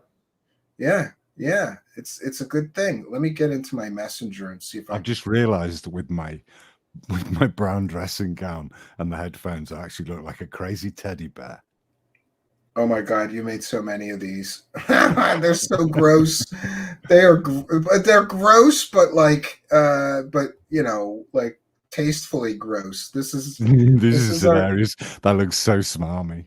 This is going to be so good for AI generated thumbnail stuff. Oh no, it's the first one that was the best easily. Oh, this one is the best. Oh no, that one. This is so bad. But so good, Mr. Ian. It's so bad, it's good. Yeah. And I can put him anywhere doing anything. Oh, this is lovely. That is now a trained model. So I said I wasn't going to do multiple tomorrow people at once, but I don't want to let this person wait because this is pretty interesting. Wait till you see who our next caller is. It's DKG.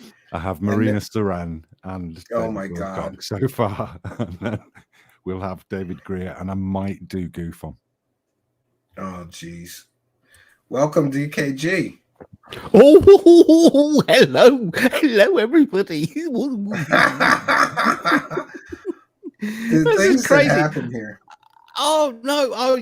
Mr. Eon, I've got to find you. I mean, I just signed up to a Midjourney today. I've been using it a couple of times. I need to find out. No, run it locally. Mm-hmm. Yeah. Well, I can't. Yeah, what Ian has done is he's taken Midjourney and put it on a local machine, and then he's. I've got Stable Diffusion, Midjourney, DALL-E, and soon IntGen, and I'm combining them all into one program. Into one overarching AI with I ChatGPT definitely, 3.5 involved. I So definitely want to speak to you outside of this show. it's a personal Absolutely. project. We've called it Steve AI. Yeah, yeah. It's my yeah, AI. I It's my heard, computer yeah. too. And It's my computer also, too. also, you're obviously an old Jerry Anderson fan. You know, I Oh, work very with much so. I work in the Very film much industry, so. and I worked with you know, Brian Johnson. You know, Okay. he worked on Space 1999 and stuff like that. I'm a costumier and prop maker. I've been for 25 years. Yeah, so. you should see his Star Wars stuff. It'll give you nerdgasms. I did a lot of Star Wars stuff. I ran a garrison for 6 years and then handed it off to the staff and just went, it all gets a bit much running a garrison. you get phone calls from basically 6 o'clock in the evening when everyone stops. And with 350 members, you get phone calls from 6 o'clock and you're in everyone's personal life. It's not good. Wow. So whoop, back off. Yeah. So yeah, and I'll do this. I do this now. And I've got I definitely want to speak to you outside of this. Right. Hey, that's my AI guy. Go get your own. You know? Yeah, well, yeah, okay. I've been trying to find my own, but AI is a weird thing. I was even used Chat GPT to see if I could help me with Midjourney prompts, and then Chat GPT goes, if you build it into your art generator, then you can expand on a prompt. So I can say a black cat and then give it to my prompt generator, and then the prompt generator will create a prompt like black cat sitting in a window, 8K art, National Geographic, art by Greg whatever Winsky, trending on ArtStation. It adds all the stuff onto it, so you don't have to. Yeah, and it does that specifically for each prompt. I don't want the show to suddenly become an AI art sort of thing. Yeah, because, well, you guys can come back. I've got it. We have used it. We have used it to create recently 2 15-minute long videos for Steve to use in his upcoming album. Yeah, it's good stuff. So we've done a dark place, and I've done what I've called a city quilt, because it just zooms through a city, but war kicks off and there's smoke everywhere. I've increased the cadence up as well, so you don't get all that random twitching in the image. It actually retains the subject and pans out properly. Nice. So you can actually do proper text to video now. Well, I somehow have to find you. I somehow have to find you after You've this. seen my name. You see my name. Google. Yeah, me. yeah. Okay, I'll Google you. Well, you know, if the missus isn't watching, I'll Google. So you'll get me on. You'll get me on YouTube, GitHub, Twitter, Thingiverse. All right. I'll be annoying. I'll be annoying you in the future. Okay. But Stevie, yes, baby. CKG. How you doing? $640 for bragging rights. That's not bad, is it? To be very, very honest with you, if somebody told me that I could do that and not get hurt or beat up or shot, I would definitely pay the $650 just to get the film. I could post it here and get the $650 back. Like, exactly. That's not a bad deal. Yeah, that's but you've now just said that, so you can no longer. Oh, because that forms intent. Yeah. No, we'll get 640,000 next time. It'd be rich, be a millionaire. I think it's pretty interesting, and that couple has an interesting story for the rest of their lives. I think it's something to tell the grandkids. Yeah, and the videos on YouTube. Look at Grandma and Grandpa getting busted. We have a similar place here in North Yorkshire. Where I ventured to once, and you drive up this big long road that goes up a valley, and it has big golf ball. They look like giant golf balls. I presume they're radar units. Yeah. And you can see the radar dishes, and you go, there are 3 sets of gates, and you can drive through the first set of gates, no problem. At the second set of gates, there's a guy sat in a pillbox, and you can just drive past him. But at the third set of gates, there's armed guards. And that's here in the UK.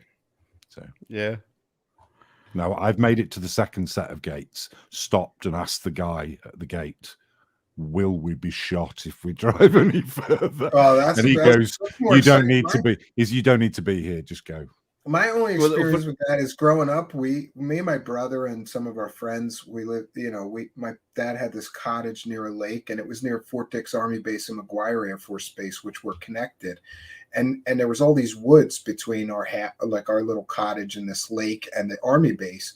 And we would go and explore that base in the woods, because for kids, they had all kinds of fun stuff like these nets you could climb up and obstacle courses. And we would go on there and the MPs would chase us.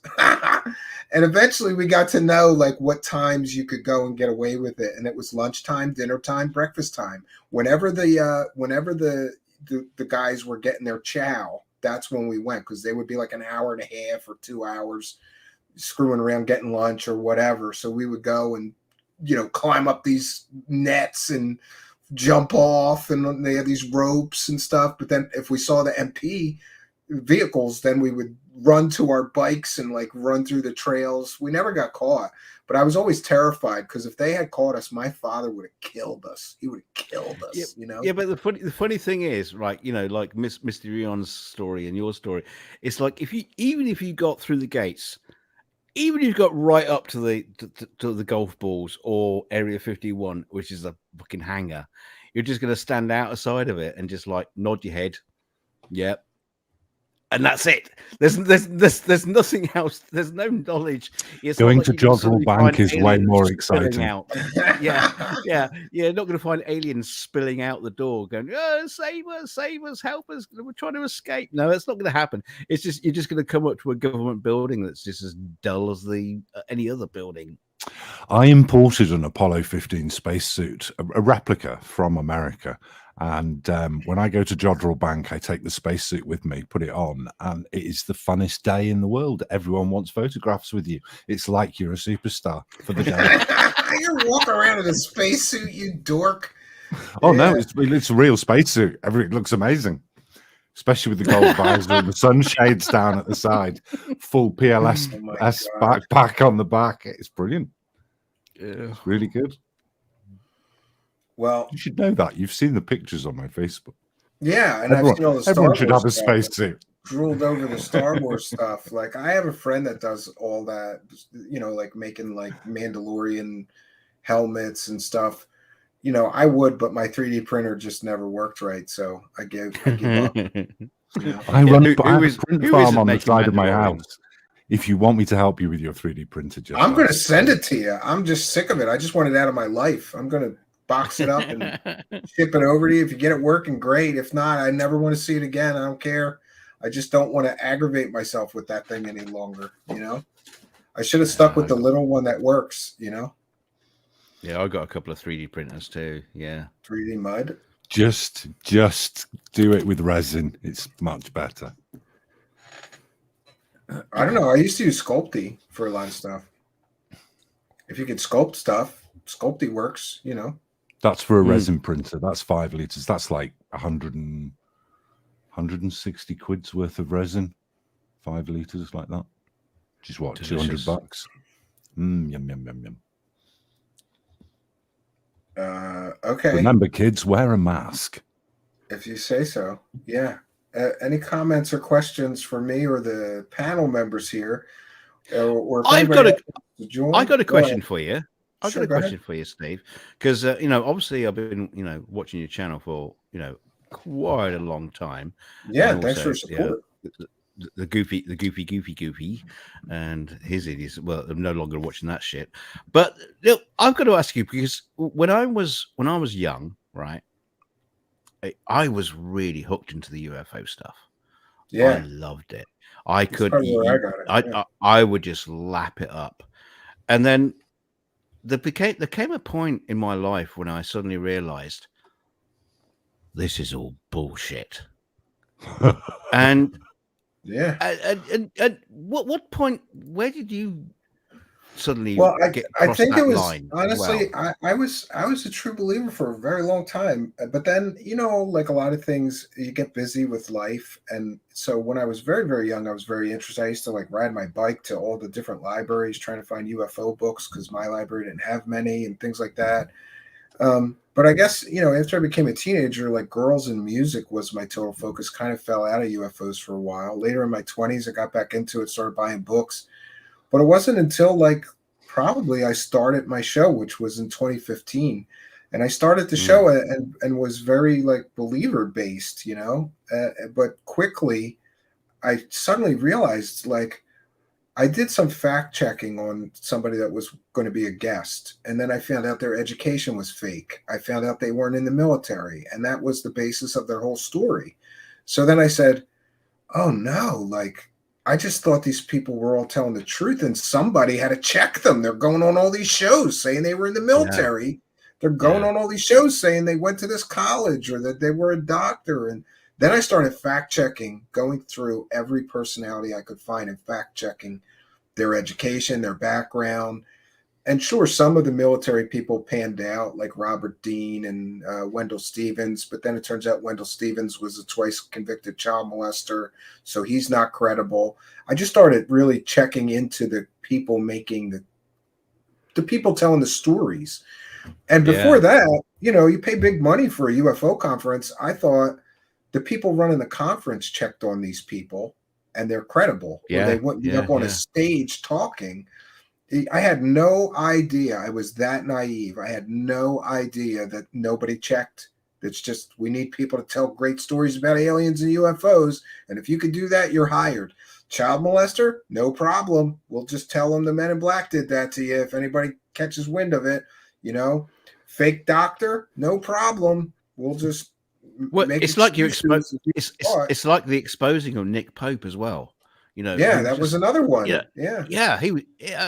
Because Nick Pope, when I was young, it's like, oh my god, this guy is in the government. He knows shit. No, he answered the phones. He basically was a secretary, and what he dealt with was he actually a lot of people don't know this, but what he dealt with was diplomatic things. So in other words, if the British government for any reason has to land a plane in Poland or whatever, there's all this paperwork, right? And you got to go to the Polish government and say, we're going to do a cargo transport to this United States base and you need their permission. And so he would like go to them and with the forms and have them sign it, and then he would take it back to the higher ups or whatever. That's what he did. Diplomatic stuff. He did nothing to do with UFOs. Nothing. He was just a pencil pusher, paper pusher, office guy. And he loves the Rendlesham story. That's his favorite. Well, he's probably made more money off of that than any other story, right? What's your thoughts on the Rendlesham? What's your thoughts on the Rendlesham story? Well, I just think it's a story. It's just I was all chipped in that it was true, and then they started expanding on the story with the binary code. British SES playing a huge hoax on the American troops. Or it could have been an early. I really think it could have been an early drone that was like in trouble or whatever. But when they started adding like the binary code and they were people from the future, and they just kept adding on to the story. That's when I knew that this story is likely fake because it's UFO disease. Oh, people are tired of the original story? Add some new twists to it and let's sell it again.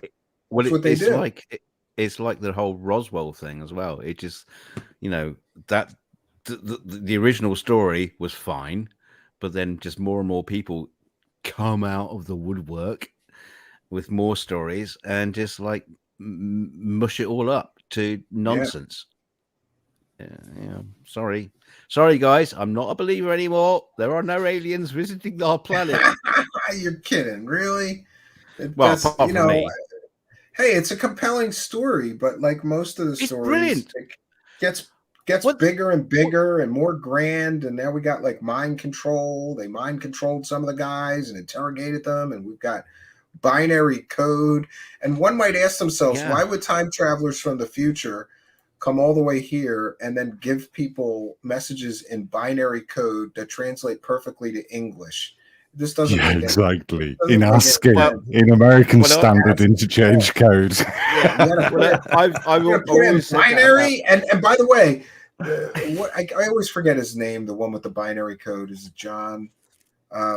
Anyway, the guy with the binary code has never, to the best of my knowledge or recollection, released the entirety of the binary code. He's been delving it out like one little bit at a time every time he needs money or something. Like, just give us the whole thing and let's see what the whole message says, dude. You know, it's just like that's my retirement plan for. I gotta sell this to UFO stupid people for the next 10 years. Release the whole code. Let's see what it says. You know, he won't. The last I checked, and it's been years since I actually checked. It's like the ancient aliens things. You know, the aliens come to our planet to do what? To help us build a fucking wall. Thanks. You know. Yeah. It's like why doesn't the pyramids have like sliding glass doors at the front of it? No, it doesn't. You know? Yeah, no, aliens traversed vast star systems. They've come from millions and millions. We're here of miles to help away. you build a rockery. No, and what did they do when they get here? They helped us build a big triangle building. Right? It just doesn't make any sense. And you know what? For a while, if I'm being honest, I grew up Catholic, and I was very dissatisfied with the Catholic religion.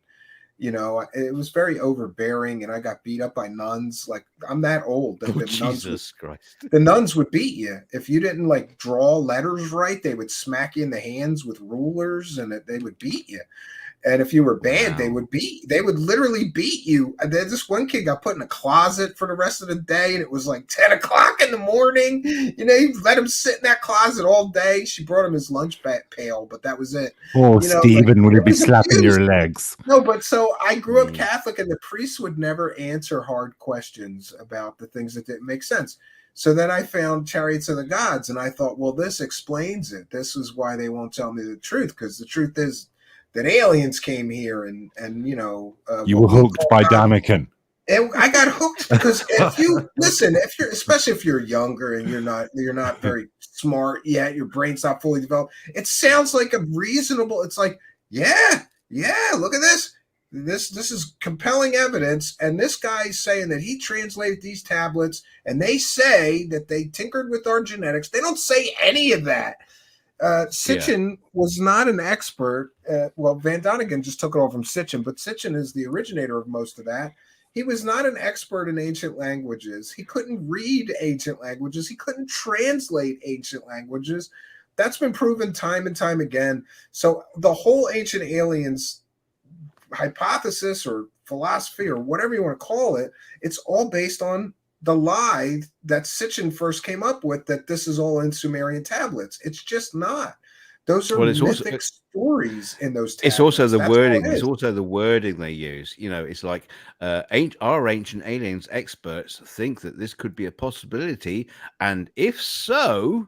You can make up any shit up afterwards. Yeah, imagine what you like. It's brilliant. We're not conclusive, but they do that with everything. They do that with everything, with weather predictions. I just want to mention that I was against panel, doing this together, but this is going okay. So if anybody else would like to join, it's in the description, or excuse me, the link to join the show is pinned at the top of the show. But please wear headphones and no nudity. And we want to thank Complizared and for two things: for being a member, and for this kind and generous $10. Says $10 for the realness. Truthseekers for life. By the way, RG faked having COVID last night. Okay, if you say so. And I really don't care anymore. People mention him to me, but I do care when I hear things like he's sending out people to contact our audience members and lying, like literally slandering me and making up fake stories.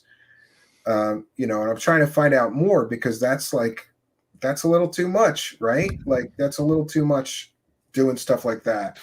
It's when you get into actual like that, and it's in the comments too here. People are saying it in the comments here on some of the videos that they're being contacted by these people from him, and they're saying, basically lies. Like, I think what frustrates them is that I'm so boring outside of this. I really am. Been married to the same. No, I don't doubt it. Same woman for like 25 years. There's nothing. Steve, you're not boring. What the hell, man? Well, I know, but there's not dirt for them to find. Like, I don't have a criminal past. I don't have like affairs or like strange women making claims about me or anything like that. I've been very careful in my life. Like, that's what frustrates them, that they try. Everybody else in UFO land, they can find a lot of stuff to make you look bad, most of these people. So, but thank you, Complizer, for your kindness, generosity. Here we go. We are praising the cash. Yes. Did you say praise the cash there? Is that thing you're using there, DKG, is just creepy as hell. It's gross. Isn't it? Yeah. You're not. I don't like that. When 900 years old you reach, look at you.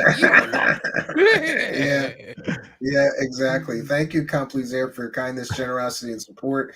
Any other super chats I will read as they come in for the remainder of the broadcast. I do want to remind you we finally have merchandise. So all you people that have been saying you want a shirt or what, buy some shit, right? DKG, you gotta buy some shit. I like that. Don't sue me.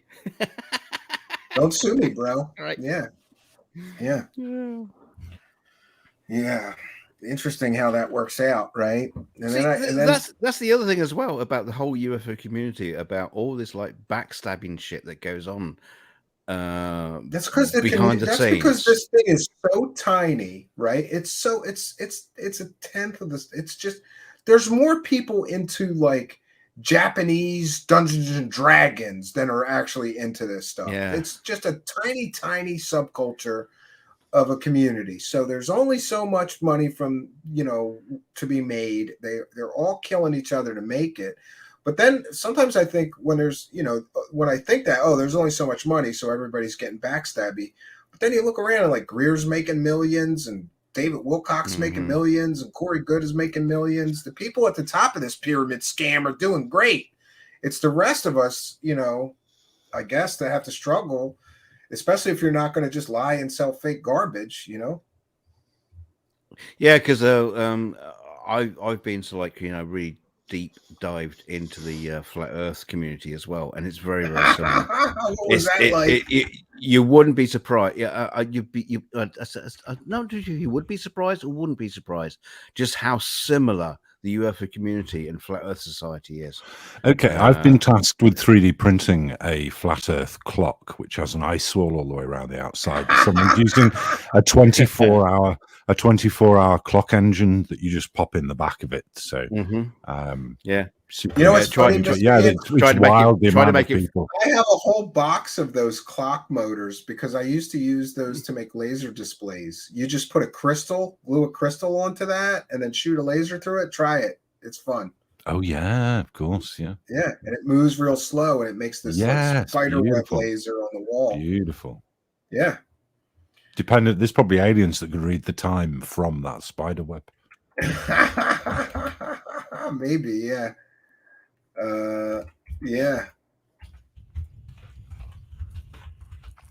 I'm just reminding everybody that the link to join the show is pinned in the live chat.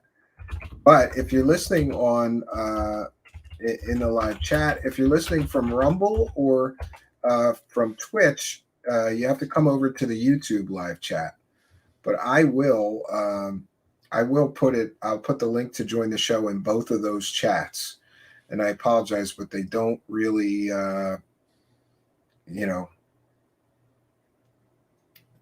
they don't really aggregate over to me.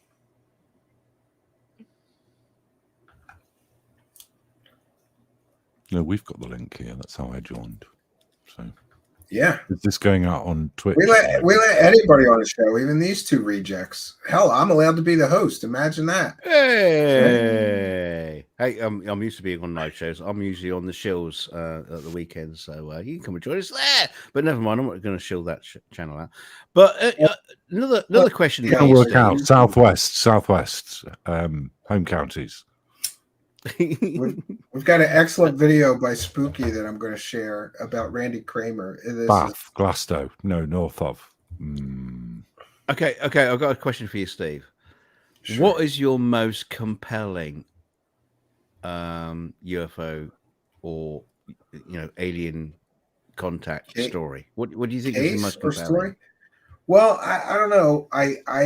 I really like the Cash Landrum incident because there's physical, the people can argue with me, but like the doctor that treated them has been interviewed a bunch of different times, and he said that they, whatever it was, it appears that they are suffering from radiation sickness, radiation burns, and the person that was closest to the craft got a lot more of a dose of the radiation than the people who were still in the car. And and then there's this whole mystery about them digging up the road, not once, but twice within a few years of the incident, which is not something that a local municipality does. So there's a whole mystery, and people think that they were digging up the road and the irradiated soil under the road. And they did it once and they didn't get enough of it, and the road was still radioactive, so they had to dig it all up and do it a second time. And the people involved were never UFO profiteers. In fact, I'm aware of at least one instance where they turned down money to do an interview. They just did it. They said, no, we don't want money, because people say we're trying to profit or whatever. We don't want money, And when you get into a situation where people have an opportunity to make money but decline it, that to me increases their credibility. So what I can tell you is I honestly, absolutely believe all the people involved in that story are telling the absolute truth as they understand it. The problem comes in, then we get a very different view, depending on belief system, I guess, of what it is they saw. Some people that I've talked to, including military experts, claim that they saw a craft that was nuclear powered. And people like Stanton Friedman convinced me that the government has done all kinds of experimentation. Stan Friedman, a lot of people don't know it, but before he was Mr. UFO, he was Mr. Nuclear Rocket. He was working on nuclear rockets in secret government programs for years for the government at all of these very advanced labs. And so what they saw may have been, there's only a few possibilities of what it could have been, either some kind of alien spacecraft or a government project involving radioactive propulsion. And that's why they got that dose of radiation. Some kind of malfunction of the device or the propulsion system. They said it appeared to be sputtering, like it was in trouble, or maybe coming in for a landing, but then it didn't, So I believe those people 100% in what they said they saw, what they said they experienced. And that's becoming quite a rarity when you start picking apart many of these cases, Yeah, absolutely. They never did the UFO circuit. They never, went around talking at conventions about it or selling stuff, to the best of my knowledge or recollection. They have been interviewed many times by people who were writing books or doing a story on their encounter, but and sadly, I think that 2 of the 3 of them died of a cancer, And like I said, the doctors involved were like, where were you exposed to radiation? Because this appears that all 3 of you were victims of radiation poisoning. And that's bizarre. And then there really did appear to be government cover-up, because these 3 people swore they saw Chinook helicopters chasing the object, which I guess would kind of make sense. Like if you had a big, heavy device you were testing that had a nuclear engine and you needed to airlift it out of a crash zone or something, you would want a Chinook, because they're double-bladed, big rotors, 2 engines. They could carry a lot of cargo. If you had, for example, a jet airplane that came down but was still intact, you could probably lift a jet aircraft out of a forest with a Chinook helicopter. So interesting that they saw Chinook helicopters. I think there's other witnesses to the Chinook helicopters, but the government has flatly just, we didn't have any. It was an odd place to, if that was, a government program for testing, it was an odd place to be testing it. You know, that's why they got Area 51. Well, Because not it's just really, like because fucking when you think miles about and it, miles of nothing. yeah, but not when you're getting into super speedy craft. For example, the SR-71 would routinely, it didn't fly. They didn't just test fly it in Area 51. It took off and landed in Area 51. It flew all the way to the Atlantic coast and back to Area 51. So it could have been some situation like that where they had this super speedy nuclear powered craft, or, you know, yeah, that's the case that I still have not been able to like pick apart as bull or, you know, profiteering. There doesn't appear to be much profiteering in that case. I still like that, and there's not many more, you know. And by the way, I've never done a show on that, so I'm going to. I've never done a show on that. Yeah, Case, I have a lot of material like a good collected. idea. Yeah, that sounds like a good idea. But I mean, let's be honest with you, you're probably more likely right saying it was a government program that went wrong. Yeah. It would explain them covering it up. It would explain them replacing the road if it was like a, you know, like let's say that you're the guy in charge of that program, and you hear about these people that saw it. You know, you're going to have to put out some kind of disinformation to cover the secret project. Aliens is the perfect cover. Then you're going to have to come up with some kind of excuses for all the people that saw helicopters. They basically said there was no Chinook helicopters anywhere within tens of miles or hundreds of miles of that location where they claim they saw the helicopters. You're going to have to replace the road, you know, and you're going to have to button the whole thing up. So who knows what happened with that? But thanks, J Mod says, are you aware of the Medium articles by McGowan regarding his time with Lou's Inner Circle? Yes, we did a show on those. It's a big read, but quite revealing if true. And yes, and I've interviewed Jeremy. I have no reason to believe it's not true, all those things that he said, because many of the things that he said line up with other sources, such as Lou's claims of having remote viewing superpowers or psychic powers. There's other sources coming forward saying that Lou told them similar things. But thank you for your kindness, generosity, and support, and helping us to praise the cat. Praise the cash, praise the cash.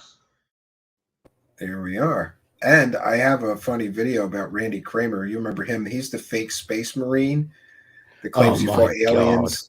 He fought aliens on Mars, and he ran that medbed scam, and now he is running a scam where he you can pay him $99 a month, and he teaches you how to have superpowers, and he even claims that one of his students can shoot lightning out of his hands now, having taken his course. I don't know what happened to Mr. Ian, but here we'll see. That is the funny thing is you know, you take UFOs and take that conspiracy and multiply it by 1 million, and you get the super space program. Yes, absolutely. I got to find my fair use banner. This is a transfer. Oh no, wait. We'll use this is a comedic parody, so we'll use that one. This is fair use because it's a comedic parody. Don't sue me, bro. Don't sue me, bro. Okay, here we go. We're covered now. See that?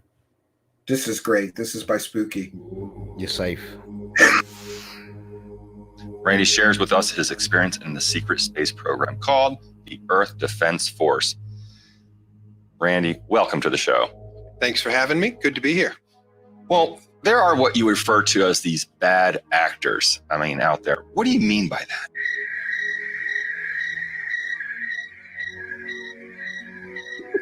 that? Crickets. Well, of the species that we encounter, we have a breakdown that we call the 95-5. What type of beings, and why are they bad actors? Well, let's start with a couple of the classics, right? Some people are familiar with the Draconians and the Zeta Reticulans. These are bad actors who are using the advanced technology that they have for genetic alteration to cripple a species, to make them sort of compliant as slave labor, to draw resources from, use as a food source, or to hybridize genetics between, we're talking about the Zetas. Oh no, the hybrids. The Zetas to create hybrid children, to get some of their evolutionary soul back, as it were. It's a complicated subject that I won't spend too much time on, but we have other bad actors other than planetary conquerors. You have scavengers who are a threat to just show up, grab or steal something that they can grab a quantity of in a short amount of time and then run away with it. You have mercenaries. Mercenaries! What are these plasmid mercenaries you speak of? Plasmid mercenaries come from a species in the Hydra system. They are a plasmid, which means that they are what appears to be a gelatinous liquid, and they're shapeshifters. I worked on these beings. Yeah. So they've accepted that role in the universe, that they're really good at being sneaky and pretending to be other things, which makes them good to be mercenaries, assassins, and so forth, because, you know, they are fine to do it for profit and for money, and they don't really care otherwise. I'd say as a species, they lack some of what we consider to be the ethical moral center. Doesn't mean that they're all bad or evil or nefarious. It just means they kind of don't care. What jurisdiction do they fall under then? Who is protecting us from these mercenaries? Because they're not a large military force or a large planetary conquering force, they kind of fall under the jurisdiction of local law enforcement. In the case of our own system, we have our own investigative personnel and our own law enforcement personnel who deal with that if necessary. Often the military ends up being the persons who are apprehending or capturing them in the first place, but usually then they're turned over. Are they like space pirates? They're just all over the place, spread out? They're mercenaries. I could go from plasmid mercenaries to pirates. And so piracy, it's, you know, not just for the 1700s. Essentially, there are trade vehicles going back and forth all the time. Are these bad actors in conflict with humans? Wherever we run into them, and that they don't feel like they want to play nice and cooperate, oh yeah, I mean, we're in conflict with them. Other species are in conflict with them. And you dealt with this in a combat situation. With some of them, yes, absolutely, right? Absolutely. Mm-hmm. Which ones can you divulge? Which species that you were in conflict with? I've certainly encountered plasmid mercenaries. We've encountered Zeta Reticulans. I've encountered Draconians. Is this happening today? Oh, you broke it, Randy. Is this still going on? Absolutely. Yeah, right this very minute. Randy, can you give me an example of this going on today?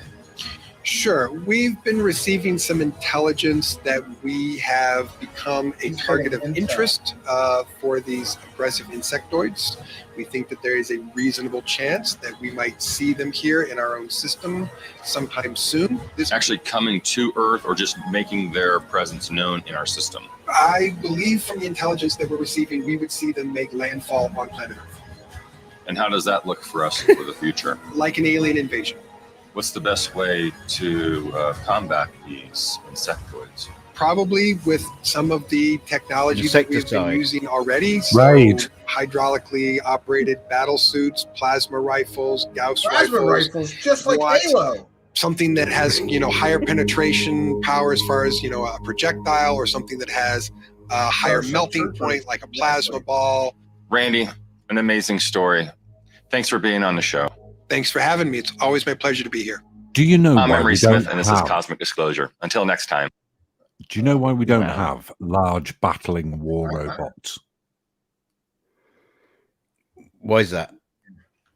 Because it's a massive target, and things flatter and lower to the ground are actually better. And wheels go over things, and they don't trip over either.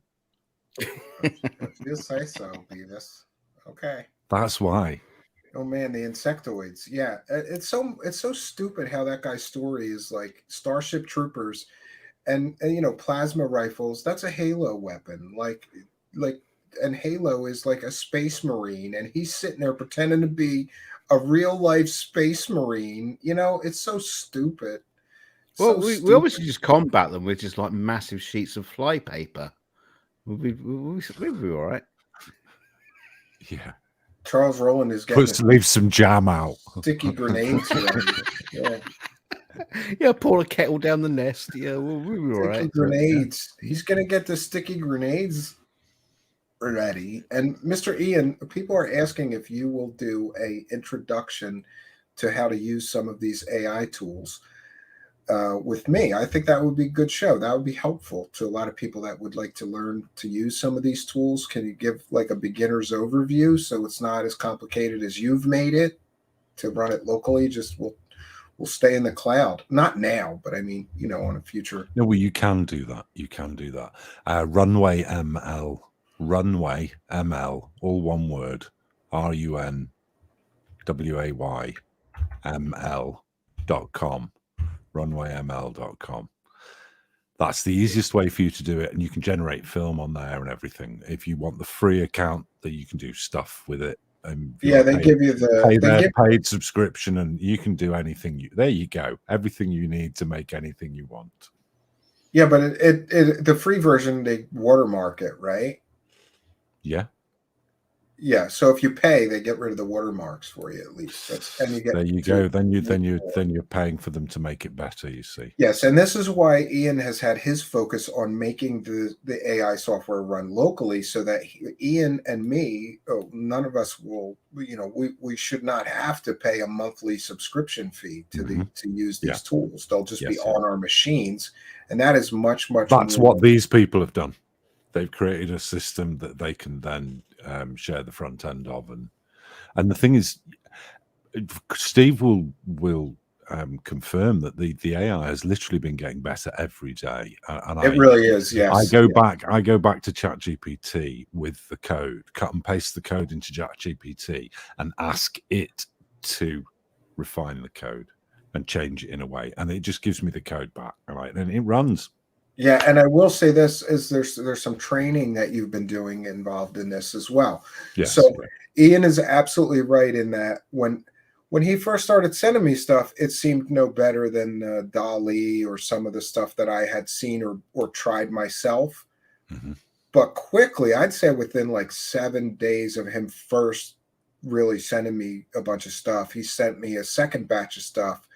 And I remember thinking like, what changed, because this is worlds better than the last batch. And he did explain some of what he did. He's cadence and training, changing the code to be more efficient, to generate more realistic images, and also some of it is human learning too, right? Like you learn that in the prompts you say like 4K ultra realistic, and it'll do a better job than if you don't say 4K ultra realistic. And here we see some examples of how you can AI turn film into. So again, there's another one, playgroundai.com. Playgroundai.com. They give you 2,000 free images a day. Oh, that one's pretty fun. That sounds fun. I would try that. There you are. We could try one right now. Just go with Google. Just go with Google. You'll be good. I don't know that it's not going to show login credentials or something. No, it doesn't. No, it doesn't. It's fine. It's fine. Well, I'm going to do it off air, and then I'll bring it back here. So. Oh yeah, because it'll ask you which of your Google accounts to sign in. Yeah. Yeah. There we go. Add sunglasses to the face. It's telling me why. That's interesting. Put on the damn glasses. Yeah, well, we could create an image live right here, right? And this is the prompt. We're going to say 4K ultra realistic. Yeah, but hold on. You've got the top. You see where it says oil painting?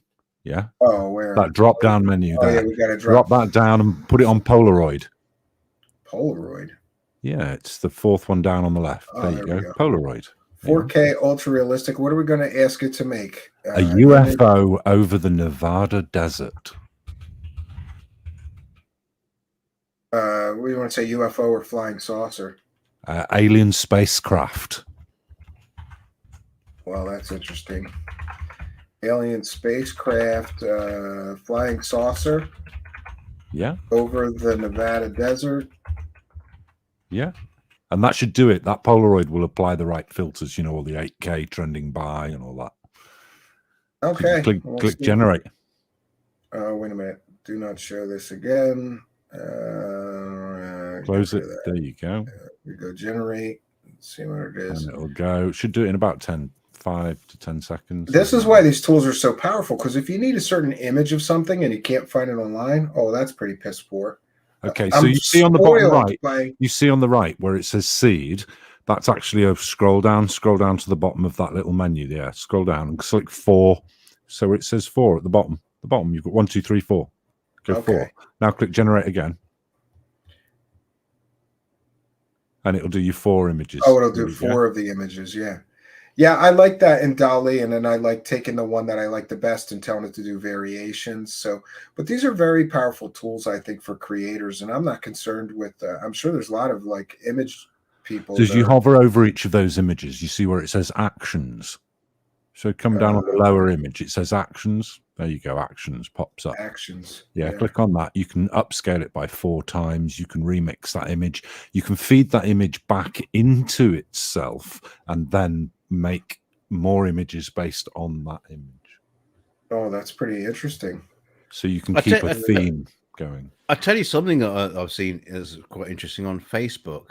There's, I get these like just like a recommended, channel or whatever, and it'll be like nature photography, and they have these like little tiny, ultra cute little animals, and someone's holding them in the palm of their hand, and except they've got like 3 feet or something, and most people are in the chat or in the comments saying, "Oh, it's so cute, it's adorable. Oh, isn't nature wonderful?"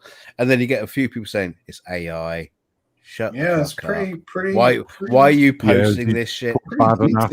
Put bad anatomy in your negative prompts. Negative prompts are the power.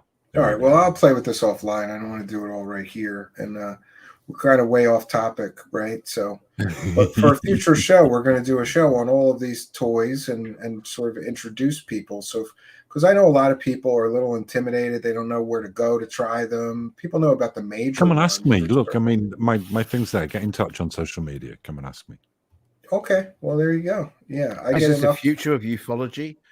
Yeah. Imagine you want to see some of the pictures. And you want to know. You want to know the funny thing is, like, what's the first thing that third phase of Moon does when they realize that these images you can make stuff? You mean they don't have hoax to a fake from Roswell? else? Yeah, they hoax a fake Roswell, image, and it was so obvious that it was AI generated because at the time DALL-E was having trouble making like feet and hands on people. Yeah, Okay, so I'm a prop maker and costumier. I work in media, so. Whilst it's been alleged that I may be a hoaxer for making that UFO video that GoofOn put up, no one has ever called Steven. No one called Steven Spielberg a hoaxer for doing. Yeah, well, let's be clear. Close Encounters now. Third phase of Moon put it up and pretended they didn't know it was fake, not GoofOn, but he knew the whole time. Yeah, and you know what's really disappointing is that essentially. It's not just GoofOn. He gets caught 100%. Everybody knows that he knew the whole time he was calling people pedos and attacking people's families and going after everybody, calling third phase hoaxers. He knew they were hoaxers 100%. And those messages prove it. And then, we've got like Linda Moulton Howe gets caught selling 100% fake pictures of aliens, not once, but twice. And it doesn't even affect them. They just roll right along to the next fake batch of shit. Yeah.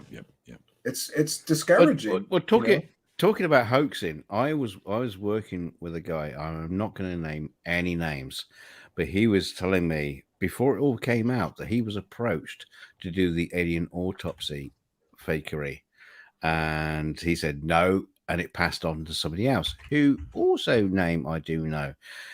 But the funny thing is like. Even when the alien autopsy came out as a fake, the guys admitted it was a fake. Everybody else in the ufology said, "Oh, they've been got to. They're hiding the fact that it's a fake." It's like, oh, for fuck's sake, you can't even lie and then admit you lie without the lie becoming truth somehow. What the fuck is going on there? What chance? Yeah, what it's chance? Because really it is bizarre. easier to And fool there's people than to convince people that they've been fooled. No, I can show you. There's a Facebook group I'm a part of. That the guy who runs that Facebook group, he 100% believes that thing is real still, and he posts in there every day. And like I try to get him to come on the show, but I think he knew that like I was gonna, or he assumed that I was going to be rude about it. But like he truly believes that thing is real. His whole day is posting stuff in this alien autopsy analysis. Have you seen the Erwin Saunders stuff? It's a British guy that's actually not real. It's totally made up character, but he posts on YouTube about goblins and pixies that he finds in the forest. Oh yes, and yeah. So is Erwin like Saunders CGI, is the name. Yes, he's David Smith. David Smith Yeah. is one of the UK's leading CGI guys. Yeah. And he has this channel called Erwin Saunders. Yeah, And they look amazing. It's the way he does it is amazing because he does it it's so incidental the way that he's walking through this forest and he goes, I wouldn't say they're amazing. I wouldn't say they're amazing, but the videos are so tranquil. It's so, aren't they? And it's so heartwarming. Yeah, they are lovely. Some of the goblins. Yeah.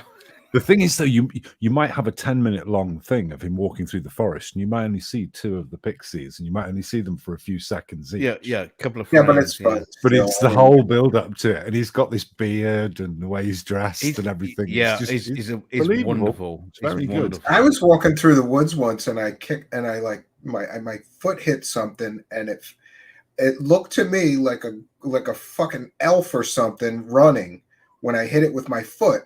And then I looked in, and it was like on an incline, like so it like tumbled. And then I looked down. Somebody had placed a garden gnome like on a hiking trail, like on the side, and I hit it with my foot.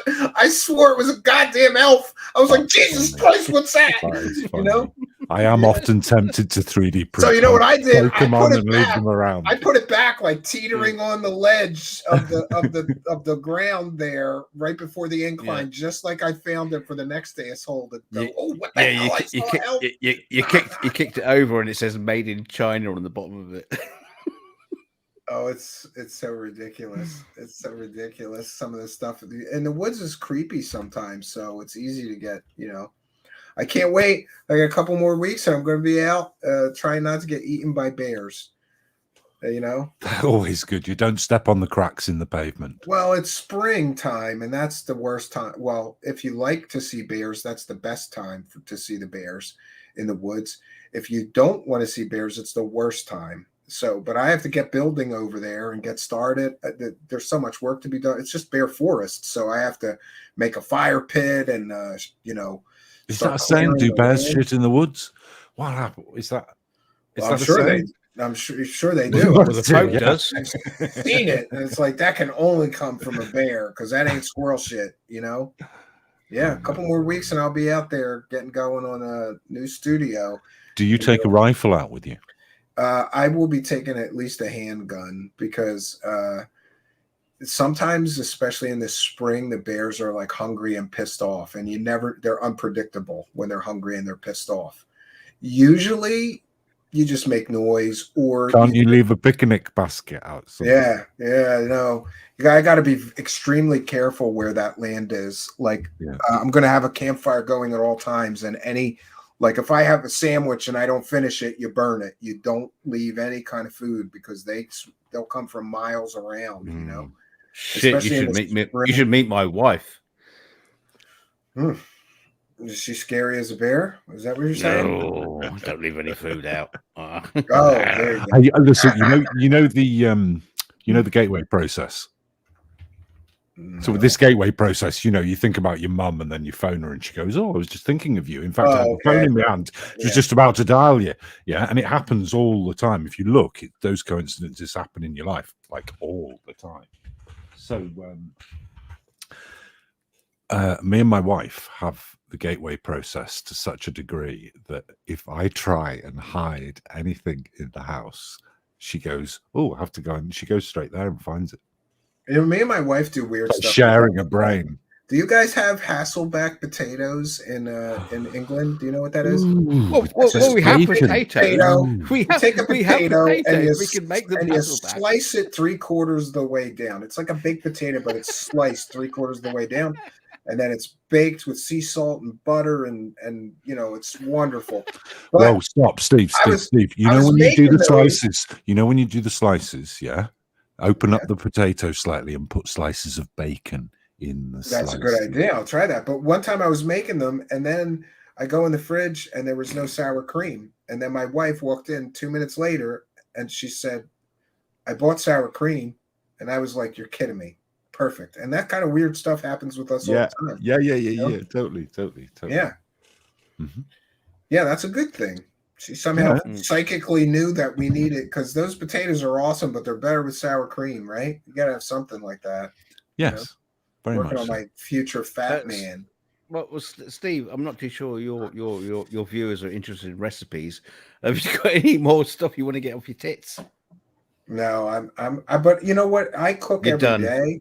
So like my wife works days, so I don't want her to come home and have to cook after a hard day's work. So for most of our marriage, I cook during the week. She cooks on the weekends.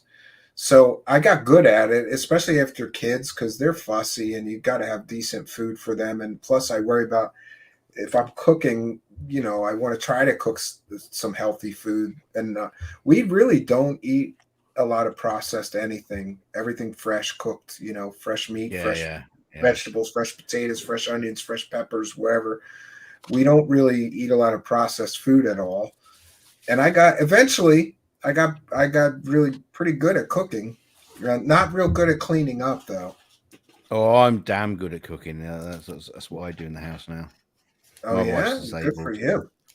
Yeah, I'm sorry to hear that, but that's good that you take care of her good. Then cook her some good food. And the kids.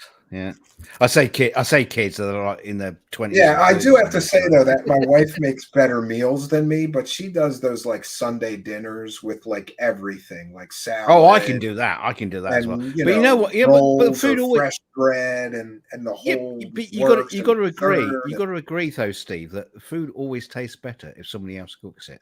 It really does. I don't eat very much when I cook during the week because I'm kind of like picking at it while I'm cooking it. I'm just kind of like knackered.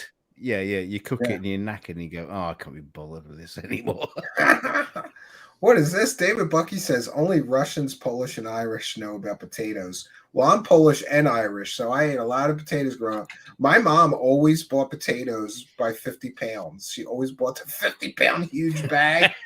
And like me and my brother, we'd be teenagers, and she would make us go to the supermarket just to carry the bag of her 50-pound bag of potatoes. It's so stupid. Me and my brother buy the 5-pound bag. We'll get you another one tomorrow, Mom. She's like, no, the 50-pound bag's on sale. Do you have allotments? We have an allotment, and we're doing Maris papers on the allotments. So what does that mean? Allotment? You can only buy so much shit? No. In the UK, we have an allotment. Oh, for like that's a garden? The weirdest thing. Yeah, it's a garden. Yeah, it's a garden. We're in the UK. We're under rationing laws. There's like community an allotment. I never thought about it like that. I just took the word allotment. Oh no. So I figured it's an allocation, isn't it? Obviously, you've been allotted that piece of land. So we have an allotment where we can grow all kinds of things. It's great. It's in the middle of nowhere. No one bothers. Everyone looks after each other's spaces. It's really good. Well, that's interesting. Well, we have in some cities there's community gardens and things like that, but mostly, unless you got a backyard or a place to put it, you're screwed. We have a backyard and a front yard. There's actually laws. Laws and HOAs in some states in the United States where you're not allowed to have a garden. Like some people have said, "Oh, well, grass is a waste, so I'm just going to turn my front lawn into a big garden," and they weren't allowed to do that. It's so stupid. And collecting rainwater is illegal in some states in the United States. What? It's just ridiculous. Yeah, you're not allowed to collect the rainwater. It's illegal. Gardens, lawns are actually a throwback to the big estates where people would have so much land that they could have a decorative lawn out in front of their Is that what that's from? I don't know. In front of their building. I mean, if you look anywhere else in the world, if you've got land, you grow shit on it. You don't make it into a lawn. Yeah. I came from the city and we had a big yard next to our house, and I turned the whole yard into a garden. And when we moved here, it was all grass, like a typical suburban house that you see in the movies. And I didn't like it. And like I hated cutting grass and everything. It's just stupid. Just smoking it. Yeah. No, but I mean, I think it's a waste. But my wife likes it. The kids are going to play in the backyard. There's grass. If they fall, like somehow grass makes falling in dirt better. I don't know, but okay. You know, like, okay, they're going to fall in the grass. She does the same thing with rugs. We're not allowed to have any bare floors. Like if there's like a tile floor, she's got a rug on it. If there's a hardwood floor, there's a rug on it. I'm like, the rug is this thick. That's not going to help them if they fall on their heads. Like, and you know, they're boys, so they're running around, you know, luckily. Do you have to, though? We used to have this floor wax. They got rubber bones. I don't think was meant for the floor, but I used to wax the floor in our old apartment, and Thanks, both of the people I live with nearly put their hip out because it just turns it into an ice skating rink. Oh, well, that makes sense to put something on that. Yes. But that's why the rugs. Yeah, I'm going to be posting some videos from the cabin meals that I make, because I cook there. I slow down there and I cook really good meals there because you got a lot of time. Usually I work during the day. You're making me hungry. Usually I work during the day when the sun is out, and then at night I'm just sitting in the cabin. So I'm like, I'm going to make some, you know, fresh bread. I'm going to make, you know, whatever stuff that I wouldn't take the time to do at home, because at home everything's rushed. Like I need 20-minute meals for home, you know. And then my kids piss me off because they'd rather just eat chicken nuggets, you know. So that processed food that they do, like we have an air fryer. How do you do them the mozzarella sticks as well? Oh yeah, we do those. We have my wife loves air fryers, so we always have like that's what we've done. Yeah, mozzarella sticks, French fries, chicken nuggets, chicken fingers, chicken wings. You just throw everything in that thing. I went up to ours before and went and said to my wife, "There you go. It should cook faster now. It's got extra air in it."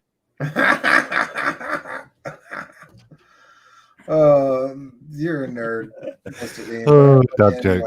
I love you anyway. So hey, we're gonna get that. You're gonna get that prompt going later, right? For my new computer. Yes. The login prompt for my new computer will. Yeah. You look like I just need to back the whole system up in case you crash it. Oh, I'll crash it. Crash that bitch every day. Then I'm gonna call Ian on the phone and bitch at him like it's.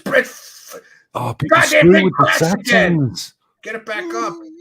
Yeah. Yeah. Don't mess with the settings. No, you don't need to mess. It's working perfectly. Just use the generation side of it.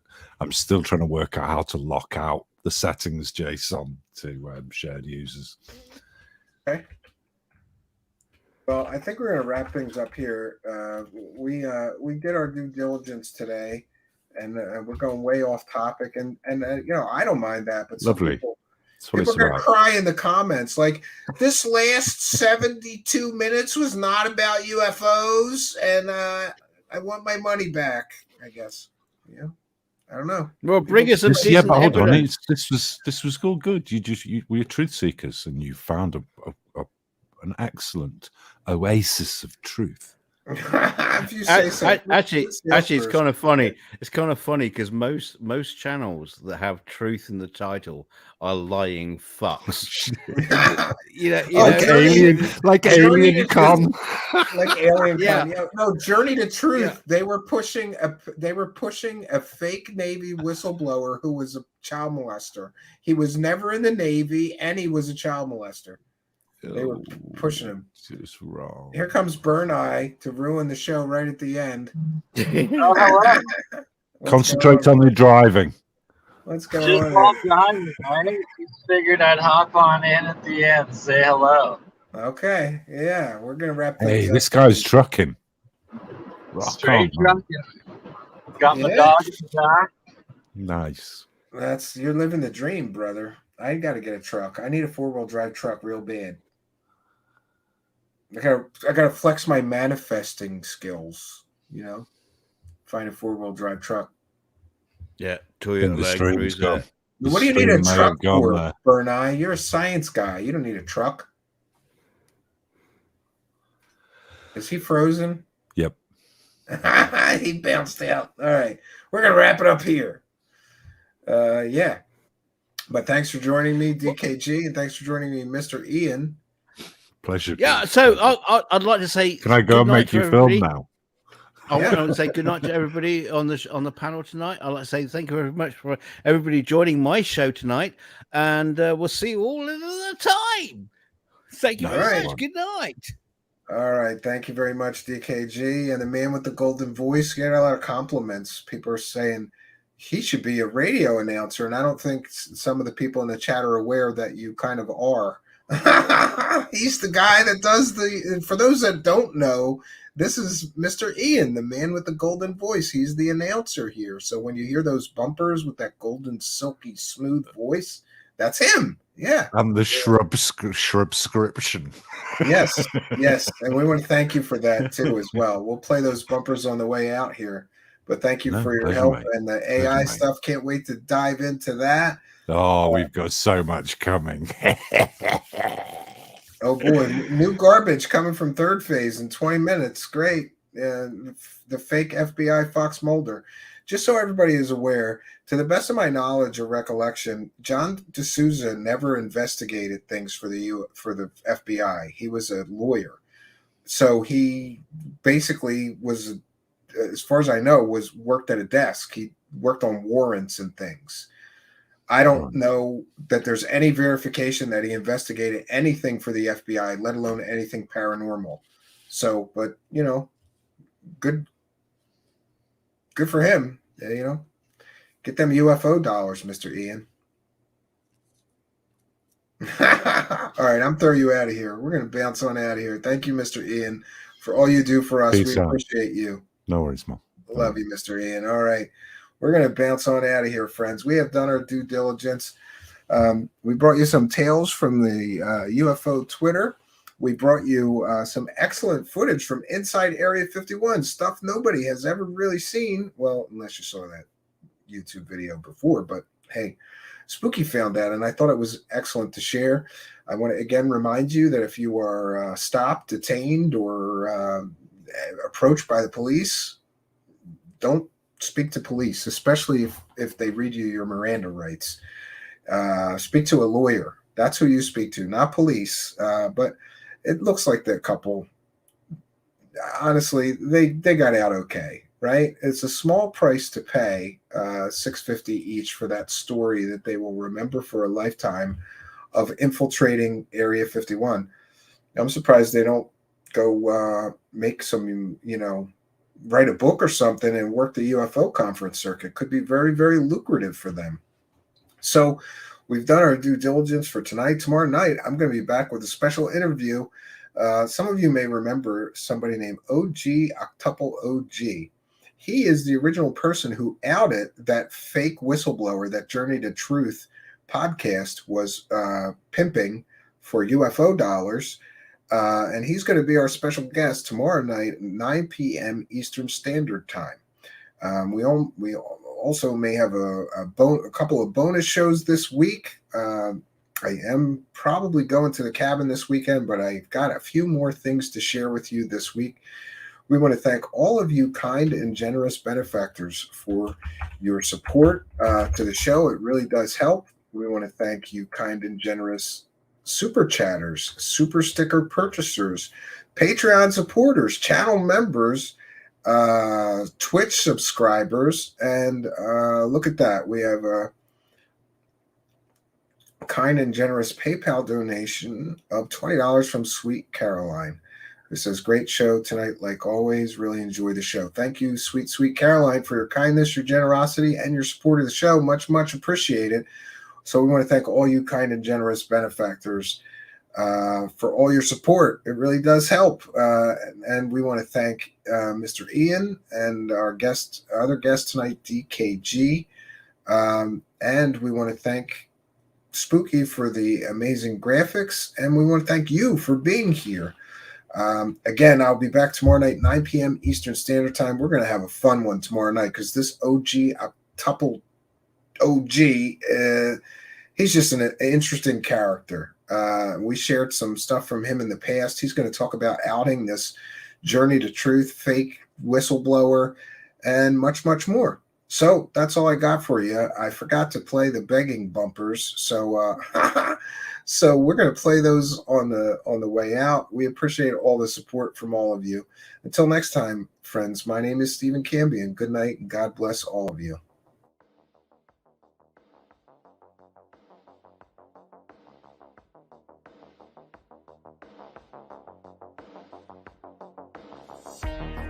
Truthseekers is a viewer-supported show.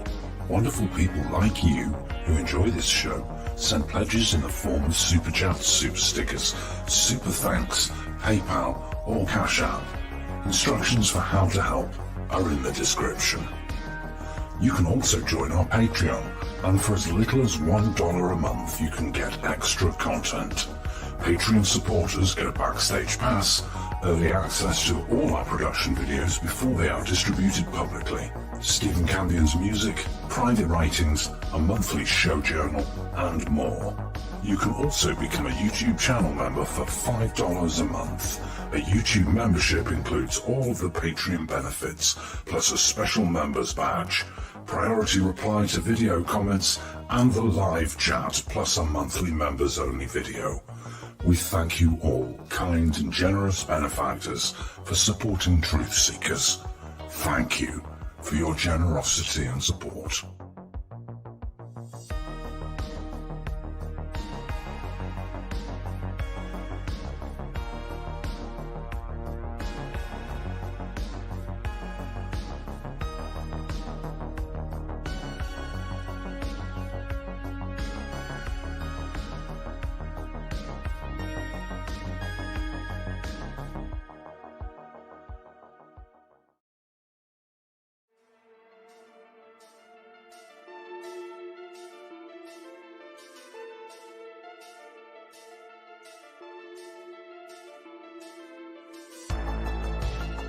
Thanks for being here. This is Truthseekers with your host, Stephen Cambion.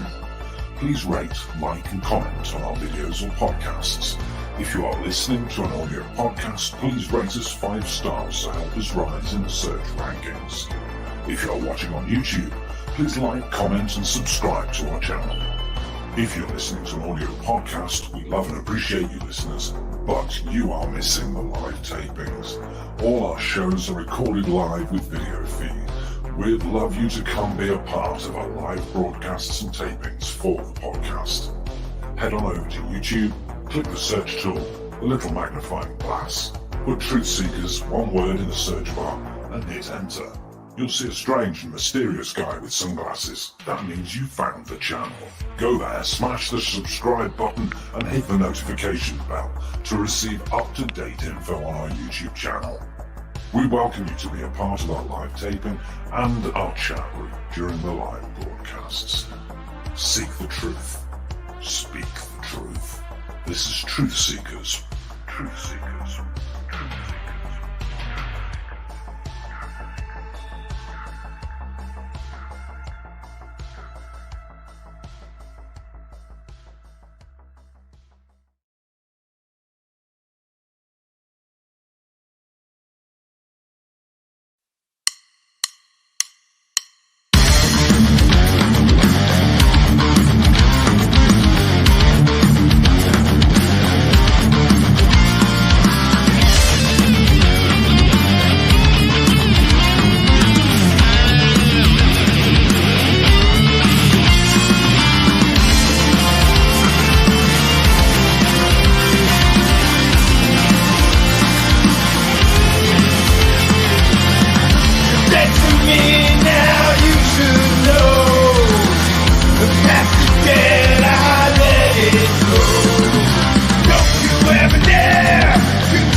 you should know.